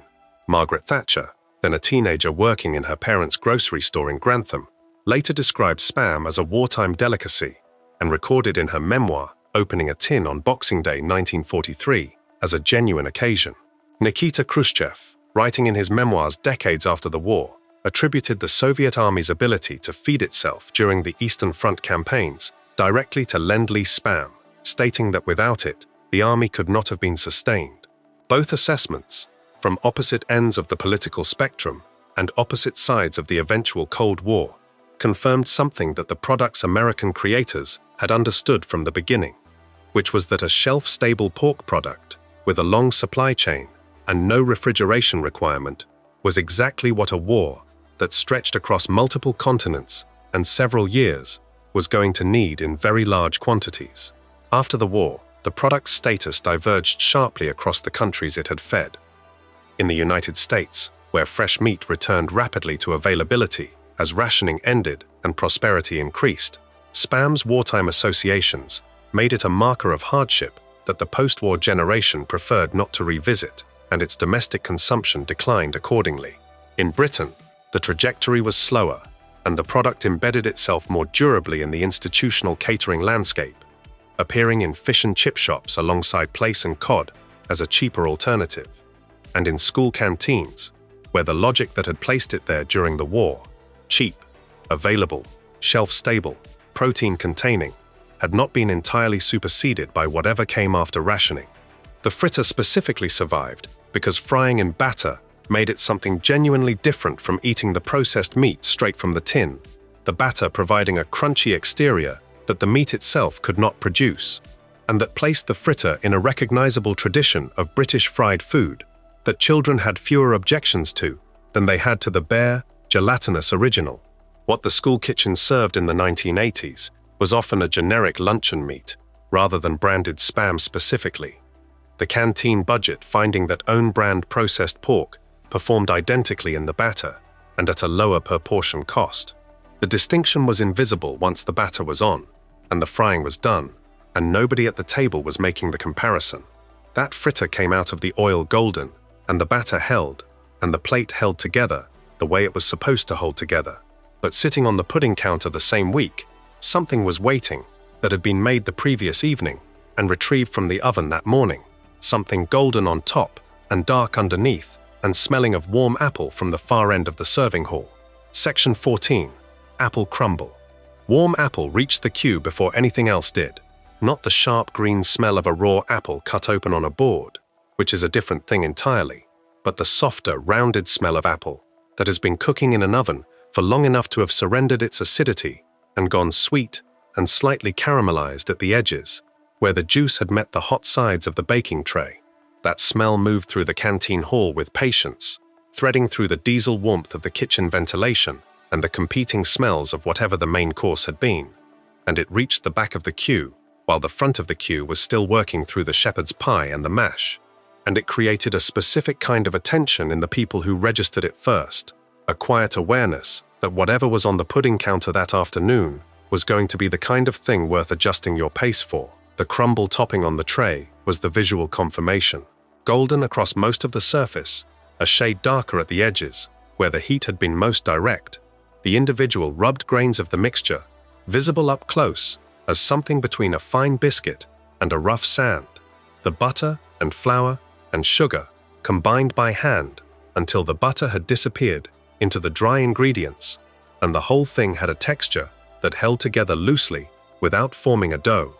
Where the apple juice had bubbled up through the topping during baking, the surface had gone darker and slightly translucent in small circles, the caramelized fruit liquid having moved through the crust and set there, and those darker patches were the first things the serving spoon broke through when the dinner lady went into the tray. Underneath, the apple had gone entirely soft, the sharp green bramley that most school kitchens used, having collapsed during baking, into a pale, fluffy mass that bore almost no structural relationship to the fruit that had gone into the pan an hour earlier. all that firm flesh having broken down under heat into something that moved toward the spoon without resistance, and that tasted nothing like a raw apple, and everything like what a cooked apple was supposed to taste like, sweet and slightly sharp at the same time, the sharpness from the apple's own acidity that the cooking had not eliminated, but had softened into something that balanced the sweetness of the crumble above. The Bramley apple that went into the school kitchen version had a history traced to a single pip planted in 1809 in Southwell, Nottinghamshire, by a young girl named Mary Ann Brailsford, who took the pips from apples her mother was preparing and put them in a pot without particular intention, beyond what children do when they have seeds in their hands and soil nearby. The seedling became a tree. The family moved on. The cottage changed hands several times, and in 1846 passed to a local butcher named Matthew Bramley. A nurseryman named Henry Merriweather encountered the apples from that tree in 1856, recognized their qualities immediately, and approached Bramley for permission to take cuttings and commercialize the variety through his family's nursery, which Bramley granted on the condition that the apple bear his name. The first recorded commercial sale of a Bramley seedling apple occurred on the 31st of October 1862, 3 apples sold for 2 shillings. The original tree still stands in Southwell, struck by lightning at some point in its history, and afflicted in recent decades by honey fungus, but still fruiting.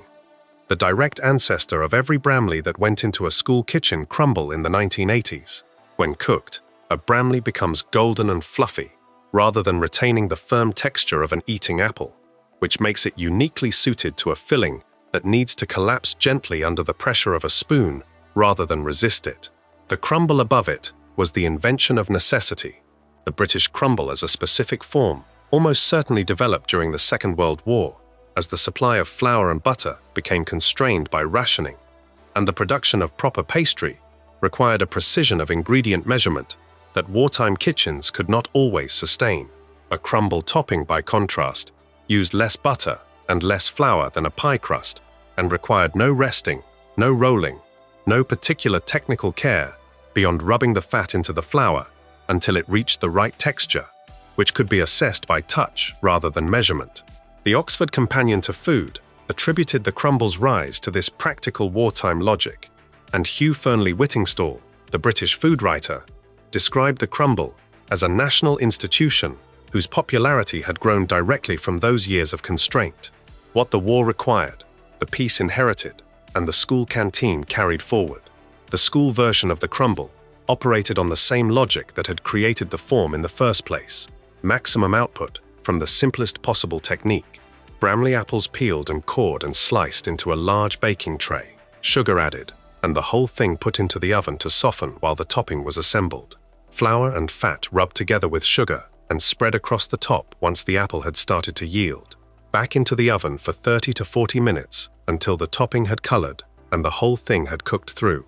The version that arrived on your plate was always slightly different from the version on the tray, because a crumble that had been sitting in the oven for 40 minutes and then in the serving tray for another 20 had continued to change during that time, the apple beneath becoming progressively softer, the crumble topping beginning to absorb the moisture from the fruit below and losing some of its distinct crunchy quality. The best portion came early, when the topping still had all the texture the oven had given it. The last portion from the tray, which had been sitting longest, had a topping that had softened into the apple below it, and a filling that had reduced to something approaching a puree. Both were recognizably the same dish, and both disappeared from the plate in the same amount of time. The custard that went over the top turned slightly pink at the point of contact with the apple juice, the yellow of the birds mixing with the fruit liquid at the edge of the crumble into a color that existed only in that specific combination, and that a child who had grown up eating school crumble would recognize decades later in an entirely different context and feel the specific pull of something half-remembered that the color itself had produced before anything else arrived. Before we move on, if you're enjoying this analysis, please consider subscribing. It helps the channel tremendously. That warm apple smell had been in the building since mid-morning, and the crumble did exactly what it had always done, and the plate came back empty. But across the canteen in the same week, something sat in its serving dish that nobody called a pudding and nobody called a main, and that existed in its own category entirely. something made from potato and cheese and nothing else, and baked in the oven until the top had gone exactly the color it needed to be. Section 15. Cheese and potato pie. The top of the tray told you before anything else did. Something that golden, with those particular dark patches at the edges where the cheese had gone past golden and approached a deeper amber in the parts of the tray where the heat had been most direct, was immediately identifiable from the far side of the serving counter before you were close enough to read the label. The surface had pulled away slightly from the sides of the baking dish during cooking, the way anything dense and cheesy does when the heat has had time to work through it properly, and the cheese on top had set into a continuous layer that cracked along fault lines when the dinner lady's spatula first went through it, the crack running ahead of the implement and releasing a brief thread of steam from the hot mash underneath. What came out on the plate was a portion of something that had a crust on top and a soft interior, and no pastry anywhere. The name was slightly misleading, and had always been slightly misleading, because a pie without pastry occupies a different category from what the word pie most commonly describes. Shepherd's pie had established the precedent, mashed potato performing the structural role of a pastry lid without being pastry, and cheese and potato pie followed the same logic one step further, removing the meat from underneath entirely and relying on the potato itself for both the filling and the topping. The result was a dish whose entire substance was the potato, which meant the cheese had to do the work of flavoring and enriching something that in its plain form had very little to offer beyond starch and warmth. Cheddar did that work, grated and mixed through the mash and layered on top before the tray went into the oven. It provided the sharpness and the fat and the color that the potato could not provide for itself. The top half of the portion was cheese and mash, combined into something that had been transformed by heat. The bottom half was mash alone. The difference between those two halves, the crusted top and the softer interior, was the entire point of baking, rather than simply serving the mash from a pot. The potato underneath had a history in Britain that went back to the 16th century. Spanish merchants appear to have introduced the potato to Europe around 1570, the tuber having originated in the Andes of South America, where indigenous peoples had been cultivating it for thousands of years before any European encountered it. Sir Francis Drake is credited by some accounts with bringing specimens to England following his circumnavigation, though the precise route and timing remain uncertain. John Gerard, writing in his 1597 Herbal, mentioned potatoes as a plant he had received from Virginia, and the association between the English exploring class and the new vegetable had by that point been forming for 2 decades. Potatoes were initially regarded with suspicion in England, partly because their tubers grew underground, and partly because the plant belonged to the nightshade family, which carried its own set of associations. By the 18th century, that suspicion had been largely overcome by the practical argument of yield, a potato crop producing substantially more calories per acre than grain in the same ground, and the vegetable had become sufficiently established in the English diet that its absence from a meal was notable rather than its presence. Cheddar, which met the potato in the baking tray of the school kitchen, had a considerably longer history in Britain. The cheese originated in Somerset, its name recorded in English documents from around 1170, making it among the oldest specifically named cheeses in English culinary history. By the 19th century, the industrial production of cheddar had spread from Somerset across the whole country, and by the 1980s, cheddar accounted for roughly half of all cheese consumed in Britain by volume. The mild or medium cheddar that most school kitchens used had enough flavor to read through the potato without overpowering it, and melted consistently across a large tray in an oven at the temperatures that institutional cooking operated at, which made it the practical choice as well as the traditional one. The tomato slices placed on top before the tray went into the oven were the one element that introduced color against the pale and the golden. 3 or 4 thin slices laid across the surface of each portion, their red going slightly darker and slightly softer during baking without losing their shape, and arriving on the plate as something between a garnish and a vegetable, present in a quantity that registered visually more than it contributed to the total flavor, but that completed the appearance of the dish in a way that the undecorated mash surface would not have achieved. The tomato slices told you the dish was finished. Without them, the tray looked incomplete. With them, it looked like something that had been considered. The The baked beans alongside arrived from a separate serving vessel, ladled over or beside the portion, depending on the kitchen's preferred arrangement. Heinz had been producing baked beans in tomato sauce for the British market since 1901, initially importing them from the United States and later producing them domestically. And by the 1980s, the combination of baked beans and almost anything cheese and potato related had become so standard in the British institutional feeding context that proposing an alternative would have required more explanation than the alternative was worth. The beans added protein, added liquid, added a sweetness that counterbalanced the salt of the cheddar, and disappeared into the sauce that formed at the base of the plate where bean liquid met melted cheese in a combination that had no name but was immediately and specifically right. Cheese and potato pie was one of the few dishes on the school dinner rotation that contained no meat, which in the 1980s, before vegetarianism had been formally accommodated in canteen planning, meant that it occupied a particular position for children who did not eat meat or whose families preferred the meatless option on days when it appeared. It was not labeled vegetarian in any formal sense. It was simply on the menu as itself, which was enough. The children who ate it, regardless of any dietary preference, ate it because the golden crust on top was worth pursuing, and because the combination of well-seasoned cheesy mash and hot-baked beans was one of the simpler and more direct pleasures the school dinner rotation produced, without requiring anything further from anyone at the table. That cheese and potato pie came off the tray in one clean piece, and the beans went alongside, and the plate was exactly what it was supposed to be. But on the pudding counter later the same week, something was waiting that existed at the furthest possible distance from the savory and the starchy, something light and white, and carried on a spoon that left a shallow dent in the surface when it settled. A pudding whose name meant nothing sweet, and whose flavor meant everything warm. Section 16. Rice pudding. Before the serving spoon reached the tray, the skin had already organized the table into two positions. Children who wanted it were already calculating their approach from 3 seats away.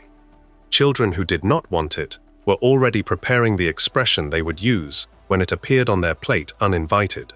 The skin of a school rice pudding was a thin, pale membrane that formed across the surface of the tray during baking.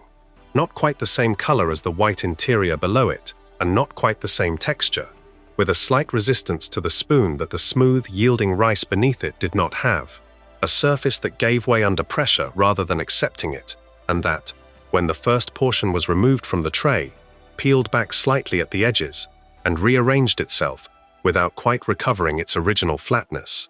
Some dinner ladies broke the skin deliberately before serving to distribute it evenly through the portions. Some left it intact and let whoever received the section with the most skin either rejoice or negotiate. The division of opinion about the skin was firm and generational, in a way that a skin question rarely is, and it produced more consistent feeling at the table than almost anything else on the pudding counter rotation, except the liver. The rice below the skin was white and dense, and had absorbed most of the liquid it had been baked in. The short-grain pudding rice, releasing its starch into the surrounding milk over the course of an hour in the oven, and producing something that was thicker than a sauce and softer than a grain. Each individual piece of rice, still visible, but fully cooked through, and surrounded by the creamy, slightly sweet liquid that had not yet fully absorbed. At the right point in the bake, that liquid moved slowly when the tray was tilted, still present as a medium between the rice grains, rather than having been fully incorporated. A rice pudding, taken from the oven too early, was thin enough that it moved like milk when disturbed, the grains not yet softened, the liquid still separate. A rice pudding taken from the oven too late had gone dry and dense and pulled away from the sides of the tray, the liquid fully absorbed and the texture stiff. The correct version occupied the territory between those two outcomes and required someone who had done it enough times to know without checking. Jam went on at the table, a spoonful of strawberry placed in the center of the portion and stirred through by whoever was eating it, the red spreading through the white in a cloud that dispersed unevenly and turned the whole bowl a pale rose in the sections where the mixing had been most thorough, and left concentrated red pockets in the sections where the spoon had not reached. You stirred to the extent that you wanted to stir, and then you stopped, and the result was yours. Some children liked the concentrated jam patches. Some wanted uniform color throughout. Neither approach was wrong. The dish that arrived in that institutional tray had a documented history going back to the 14th century in Britain. In the Formy of Cury, a collection of recipes compiled around 1380, rice was cooked in a savory preparation with bone broth, the grain at that point still an expensive imported commodity associated with wealth rather than nursery food. By the 15th century, sweetening had been added, honey first and then sugar, as the trade routes that brought cane sugar to Europe became more reliable and more affordable. By the 17th century, baked versions with milk, breadcrumbs, bone marrow, and various spices were being recorded in English cookery manuscripts, the meaty element that seems incongruous now, having not yet been separated from the dairy and grain elements by the long process of refinement that eventually produced the simple milk and sugar version. Isabella Beeton's recipe in the 1861 Book of Household Management still contained eggs, lemon rind, currants, butter, brandy, and beef marrow, alongside the rice and milk, a dish that shared the underlying logic of the school dinner version, while being something considerably more elaborate. Her recipe for a simpler version suitable for children removed the alcohol and the marrow and produced something closer to what actually reached the serving tray in 1983. Ambrosia had been producing a tinned version of creamed rice pudding since just before the Second World War, having begun as a dried milk powder manufacturer in 1917, when Alfred Morris founded the Ambrosia Creamery in Lifton, Devon, initially to make concentrated nourishment for infants from the milk of the local Red Ruby cattle herds.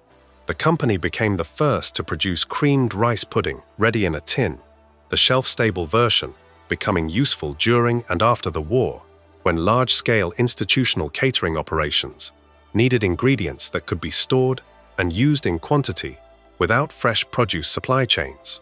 School kitchens in the 1980s used both approaches, baking the pudding from raw ingredients in large trays when the volume and timing allowed, and opening the tins on days when the schedule required something that could be heated and served more quickly. The tray-baked version had the skin and the depth of flavor that comes from a long, slow bake. The tinned version had a uniformity and a sweetness that was less variable, but also less specific. Children who experienced both in the same school year could tell the difference without being able to name precisely what the difference was. What rice pudding understood about its role in the school dinner rotation, in the way that a dish that has been served in institutional contexts for generations understands its role, was that nothing about it required any decision from the person eating it, beyond the jam question and the skin question. Both of those were decided quickly. After that, the bowl was simply warm and white and present, sweet without being demanding, filling without being heavy, the kind of pudding that landed gently at the end of a meal that had contained considerably more complicated things, and asked nothing further from a 12-year-old on a Tuesday afternoon than the spoon and the time to use it. The skin divided the table, the jam unified it. The bowl came back empty either way. Before we move on, if you're enjoying this analysis, please consider subscribing. It helps the channel tremendously. That rice pudding closed a meal without ceremony and required no decision beyond the jam.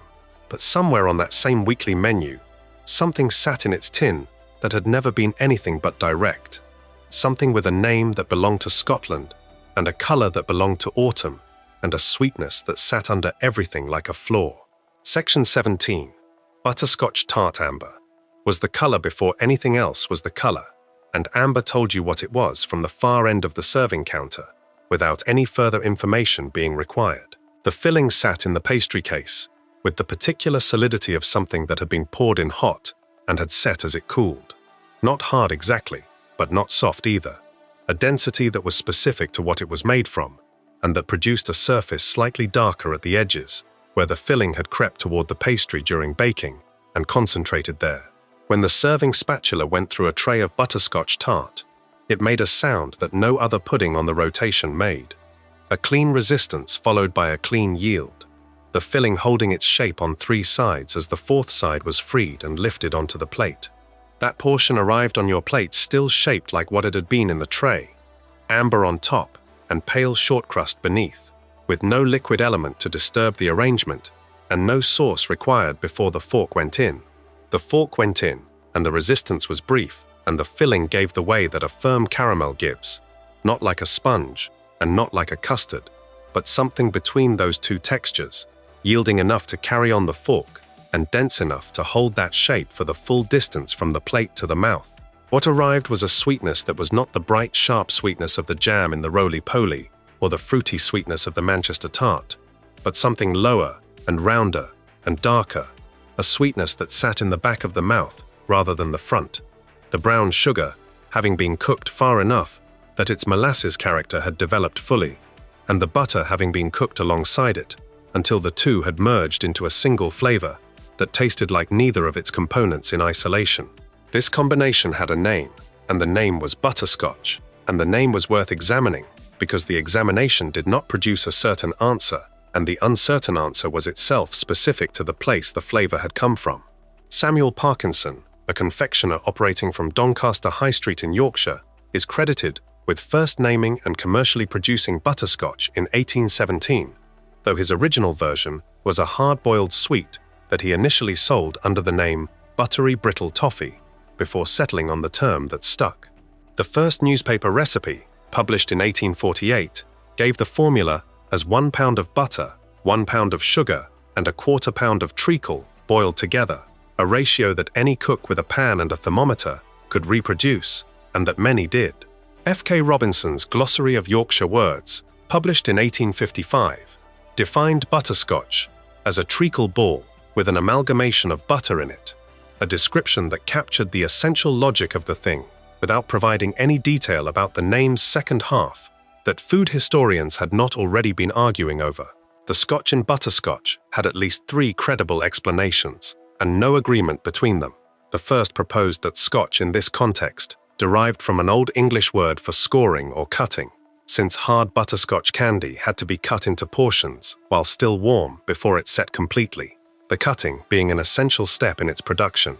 The second proposed that Scotch derived from scorch, the high heat process by which the sugar went through the color changes from pale to amber to the deep brown that indicated it had reached the correct temperature for the confection to set properly when cooled. The third proposed a Scottish origin for the flavor itself, though the documented evidence placed its commercial production firmly in Yorkshire. All 3 explanations coexisted in the literature without displacing each other, which was the situation that the word sat in when it arrived on school canteen menus across Britain, and which nobody at those tables was thinking about when they collected their portion from the counter. Parkinson's version of the product had a trajectory worth knowing. In 1851, Samuel Parkinson presented a tin of his butterscotch to Queen Victoria when she attended the opening of the St. Leger horse race at Doncaster Racecourse. She found it sufficiently exceptional that he was appointed sole supplier to the royal family under the designation Royal Doncaster Butterscotch, the tin carrying the marketing description of the best emollient for the chest in the winter season alongside the royal endorsement.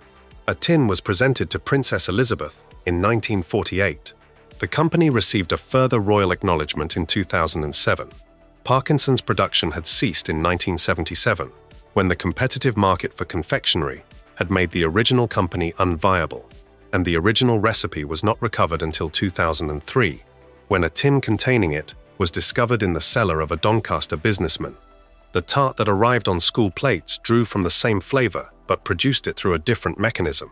Rather than boiling butter and sugar to the hard crack stage, the tart filling combined brown sugar, butter, and flour in a softer preparation that was cooked briefly on the stovetop before being poured into the pastry case and allowed to set.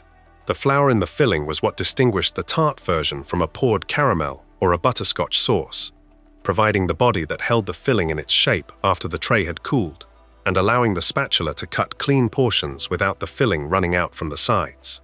The pastry underneath was short crust, blind baked before the filling went in to prevent the base going soft, and the combination of the pale, crumbly pastry and the amber filling created a contrast in both texture and color that was immediately legible from the serving counter as something worth collecting. School canteen butterscotch tart appeared at the counter, having been cut from trays that held enough for the whole hall, each slice a rectangle that showed the cross-section of pastry and filling from below and above. Some schools served it warm, the filling still slightly soft and yielding further toward the edges of the portion as it met the heat of the plate. Some schools served it at room temperature, the filling fully set and the texture firmer throughout. Either way, the amber sat on the plate, and the fork went through it, and the flavor arrived, and it was the specific flavor it had always been. The flavor that came from two ingredients cooked together until they became one thing that tasted like neither ingredient alone. That amber filling sat in its pastry case and required nothing further to complete it. But somewhere in the same week's rotation, a dish was waiting that contained no pastry and no baking. Something cold and assembled and placed on the table before anyone arrived, already gone before the main course was halfway through. Section 18. Jelly and tinned fruit. The bowl was already on the table when you sat down. Not carried from the serving counter, not handed through the hatch, already at your place and already cold and already set.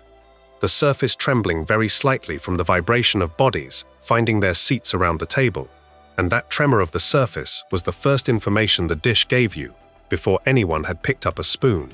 The jelly moved the way almost nothing else moves, a material that had set solid but retained a quality of motion, the surface dipping slightly when the spoon went in and recovering itself when the spoon came out. Not quite like water and not quite like solid food, but something in between those categories that existed only in this specific form and nowhere else on the school dinner table. The color of it depended on which flavor had been chosen for that day by whoever had made it the previous afternoon, and the color was not a color found in nature with any precision. The red to red and the orange to orange, and the green of the lime flavor belonging to a register of green that no actual lime ever quite achieved. The color told you the flavor before the taste did, which was the logic behind making it that bright. Mandarin segments were inside it at most schools that served the combination, the tinned mandarin having been tipped into the setting liquid before it went into the refrigerator, so that the segments ended up suspended at various depths within the finished jelly, some near the surface and visible through the translucent amber or red, some at the bottom resting against the bowl. The tinned fruit cocktail version distributed smaller pieces of diced peach and pear, and the occasional maraschino cherry through the interior in a less orderly arrangement. Both versions were correct. The suspended fruit was not there for nutritional logic primarily, though the addition of fruit provided some justification for the pudding's presence on a canteen menu that was theoretically concerned with nourishment. The suspended fruit was there because jelly with fruit inside it was more interesting than jelly alone, and the school canteen understood that a pudding a child found interesting enough to want was worth considerably more to the operational logic of the lunch hour than a pudding the same child regarded with indifference. The rule about eating the main course before touching the pudding was in direct conflict with the bowl already being on the table, and the enforcement of that rule varied entirely, depending on which dinner lady was covering which section of the hall. The combination of cold jelly visible within reach and hot shepherd's pie or liver that required actual eating before access to the jelly was permitted created a specific kind of waiting that children of a certain age managed with varying degrees of success. A child whose main course happened to be something they could eat quickly and without resistance had the jelly in front of them within minutes. A child whose main course was liver and onions had a longer negotiation with themselves. The jelly sat and waited and trembled slightly and did not weigh in on the question. Gelatin as a substance had been part of British cooking for centuries, before it became the compressed cube dissolved in boiling water that produced the school dinner version. The labor-intensive method of extracting gelatin from calves' feet by boiling and clarifying over the course of days had made proper set jellies the preserve of households with the time and equipment to produce them, which meant wealthy households in practice, which meant jelly had for most of its history been associated with formal entertaining and with food that demonstrated significant kitchen resource. In 1845, the American inventor Peter Cooper, better known as the builder of the locomotive Tom Thumb, obtained a patent for a powdered gelatin he called portable gelatin, a product that required only hot water to activate, and that made gelatin available as an instant rather than a multi-day process. Cooper was more interested in producing glue than food, and did not develop the commercial potential of his patent. 50 years later, in 1897, an American named Pearl Waite, working on a cough syrup side business, adapted the gelatin dessert concept, and his wife May coined the name Jell-O for the product. which was subsequently sold for $150 to a manufacturer named Orator Woodward, who turned it into a mass-market product worth more than $250,000 in sales by 1902. The British jelly cube was a different product from the American powdered form, but operated on the same underlying principle. A block of concentrated gelatin, combined with sugar, artificial flavoring, and food coloring, was sold in a small paper-wrapped square that broke along its perforations into pieces, dissolved completely in a measured quantity of boiling water, and was then topped up with cold water to the required volume and poured into whatever mold or bowl was to receive it.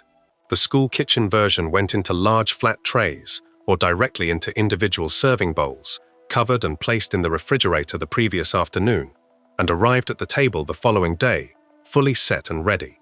Hartley's was the dominant brand in British school kitchens and British households alike.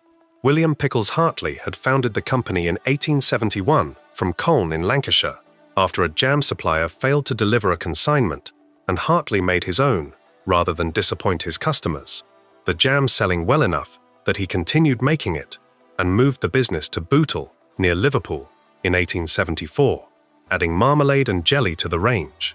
By 1886, he had built a new factory at Aintree with an associated workers' village on the site, and by the post-war period, Hartley's jams and jellies had accompanied Scott on his Antarctic expedition and graced the table of King Edward VII, which was a trajectory from a missed delivery that William Pickles Hartley could not have planned from the start.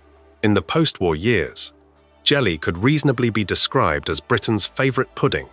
The combination of its bright color, its cold temperature, its unique texture, and its association with celebration and children having embedded it in the household and the institutional meal calendar simultaneously. The school bowl that arrived before anyone sat down and left before the main course was finished was simply the most efficient version of that embeddedness. Nobody had to explain why the bowl was already there. The bowl explained itself. Before we move on, if you're enjoying this analysis, please consider subscribing. It helps the channel tremendously. That jelly was gone before the shepherd's pie was halfway through, and nobody at the table had a word of complaint. But sitting somewhere else on that same menu, another pudding was waiting that required no refrigerator and no advanced preparation and no dissolved cube. Something baked in a single flat tray and served in squares. Something whose name nobody used because nobody needed a name for something that simply appeared on Friday. Section 19. School cake color was the first signal from the pudding counter. Tiny points of red and yellow and blue and green scattered across a flat white surface in a quantity that made each individual point invisible and the aggregate visible from the far end of the serving hall. You read the hundreds and thousands before you read anything else about the tray, before you registered the white icing below them or the pale sponge below that, the multicolored scatter announcing the pudding faster than any other visual cue in the canteen rotation, because nothing else on any other tray in any other week looked remotely like that surface. The dinner lady's spatula going through the tray produced a sound different from the butterscotch tart, and different from the treacle tart, and different from the cornflake tart, the icing having set to a thin, firm layer that cracked cleanly along the cut line and left each portion with a top that was intact and sealed, and that showed the distribution of hundreds and thousands in its particular section of the tray. Some portions had more than others. The portions from the edges of the tray had slightly more, the concentration of sprinkles having been marginally heavier there.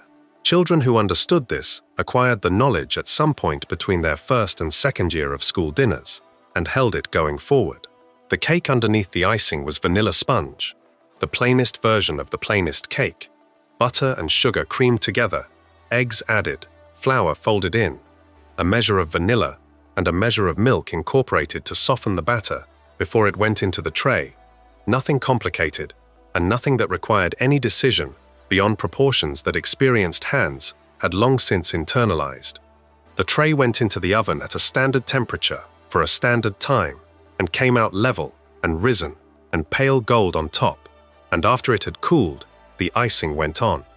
Icing sugar dissolved in a small amount of cold milk or water, poured across the surface of the cooled sponge in a single motion, and spread to the edges with whatever flat implement the kitchen had available, leveling out under its own weight, as it ran toward the boundaries of the tray and setting as the liquid in it evaporated.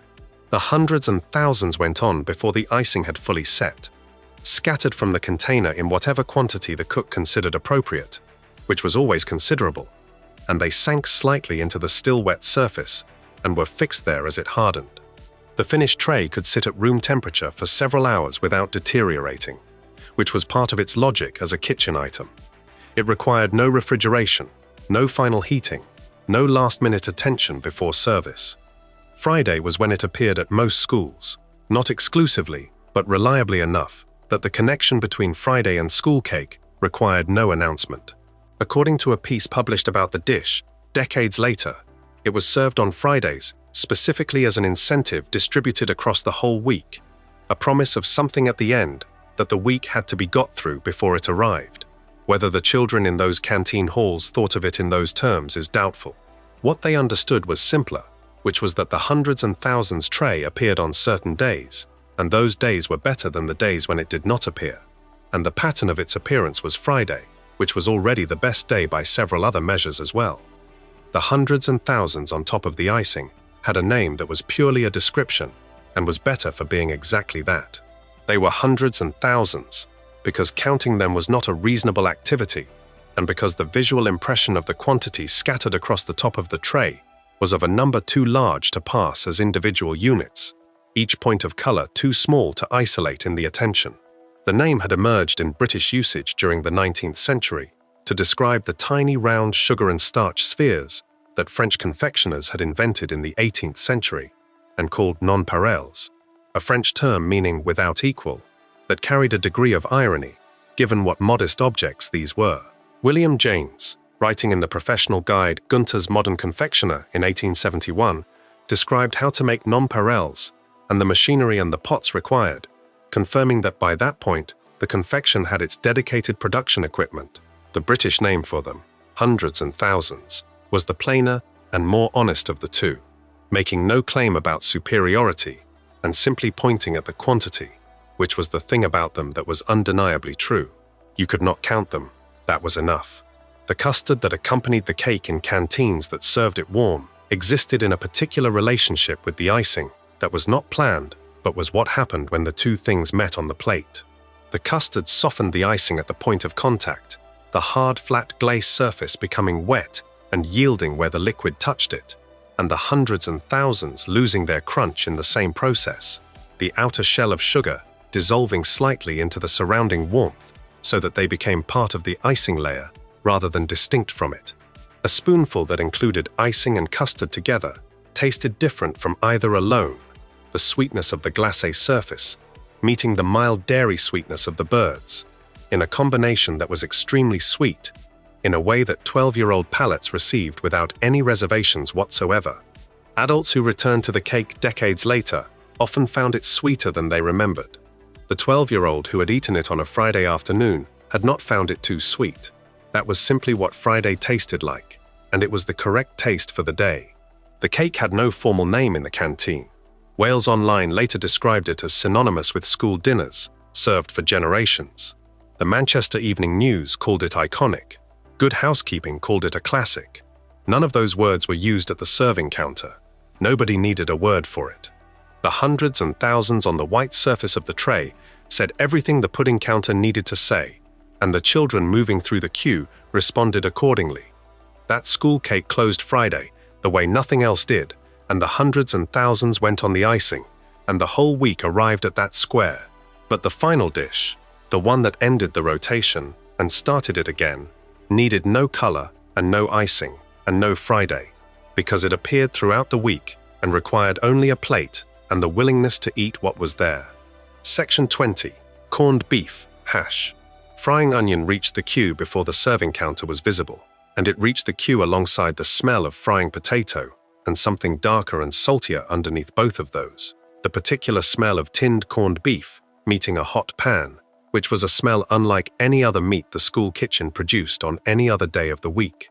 Not the warm breadcrumb smell of the fish fingers, or the deep settled smell of the oxtail gravy, but something more immediate and more direct than either of those.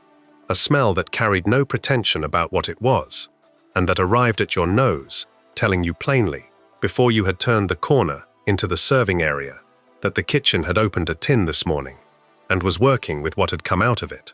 The tin was the first thing to understand, rectangular rather than round, with a key attached to the base that you broke away from its tab and used to roll back the lid in the same motion that the Spam tin required, but producing a different result inside, because corned beef was not Spam and behaved differently when cut.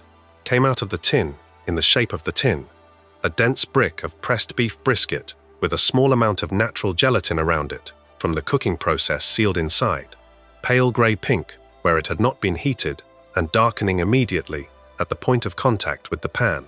The knife went through it easily at first, and then with more resistance as the cut reached the center of the brick, where the meat was densest, and the pieces that came off were irregular enough in size and shape that the cubing process required some repetition before the quantity was ready to go into the pan. Potatoes and onion went in first. Diced, the potatoes parboiled until a fork went through them with moderate resistance but not easily, so they held their shape in the pan rather than turning to mash, and the onion added raw to the hot fat and allowed to soften and color before the potato joined it, and both cooked together until the potato had developed a crust on at least one side. Then the corned beef went in, and the contents of the pan acquired the smell that had traveled ahead of everything else to reach the queue. The salt in the processed meat meeting the hot fat, and the steam from the potato, producing a single combined thing that was the smell of corned beef hash and nothing else. The whole thing cooked until the beef had colored on its outside surfaces, and the potato had a crust throughout, and the onion had distributed itself through everything else, and was barely distinguishable as its own element. The word corned described the curing method, not the ingredient.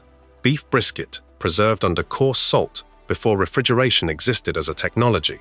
The salt crystals called corns, from the Old English, for any small, hard, grain-sized particle, the word having nothing to do with maize, which was not yet part of English vocabulary when the method was being named.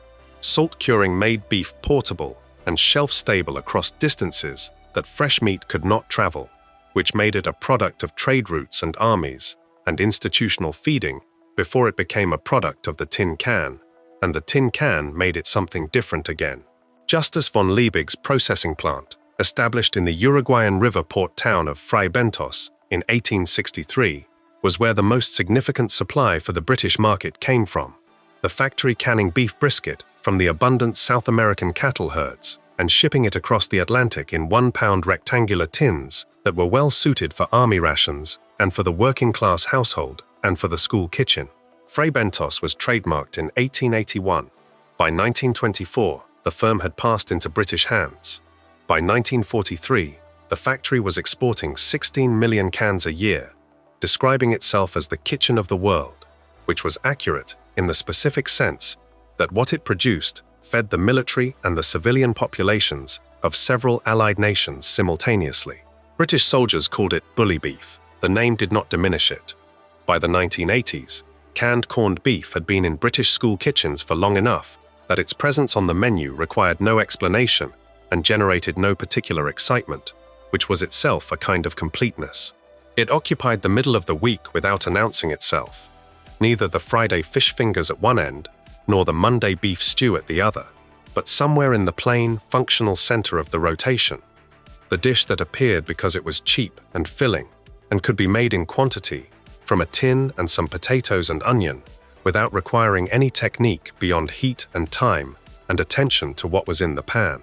Peas alongside at most schools, sometimes baked beans, sometimes carrots. The plate was complete before it needed to be anything else. What corned beef hash shared with the liver and the neck bones and the tripe and the Spam fritters and the bread pudding that had preceded it across decades of British institutional cooking was the underlying logic of taking what was affordable and making something that sustained people through an afternoon. That logic was not particular to school kitchens or to the 1980s. It was the logic of every large-scale feeding operation that had ever existed in this country, and the school canteen had inherited it directly from the wartime feeding program that had shaped it, the rationing era that had determined what was available and what had to be stretched and what had to be made to do the work of something more expensive that was not obtainable. 20 dishes from canteen halls across the country, made every week in batches large enough for 100 portions, served by women in white coats to children who had not asked to be there and were there anyway.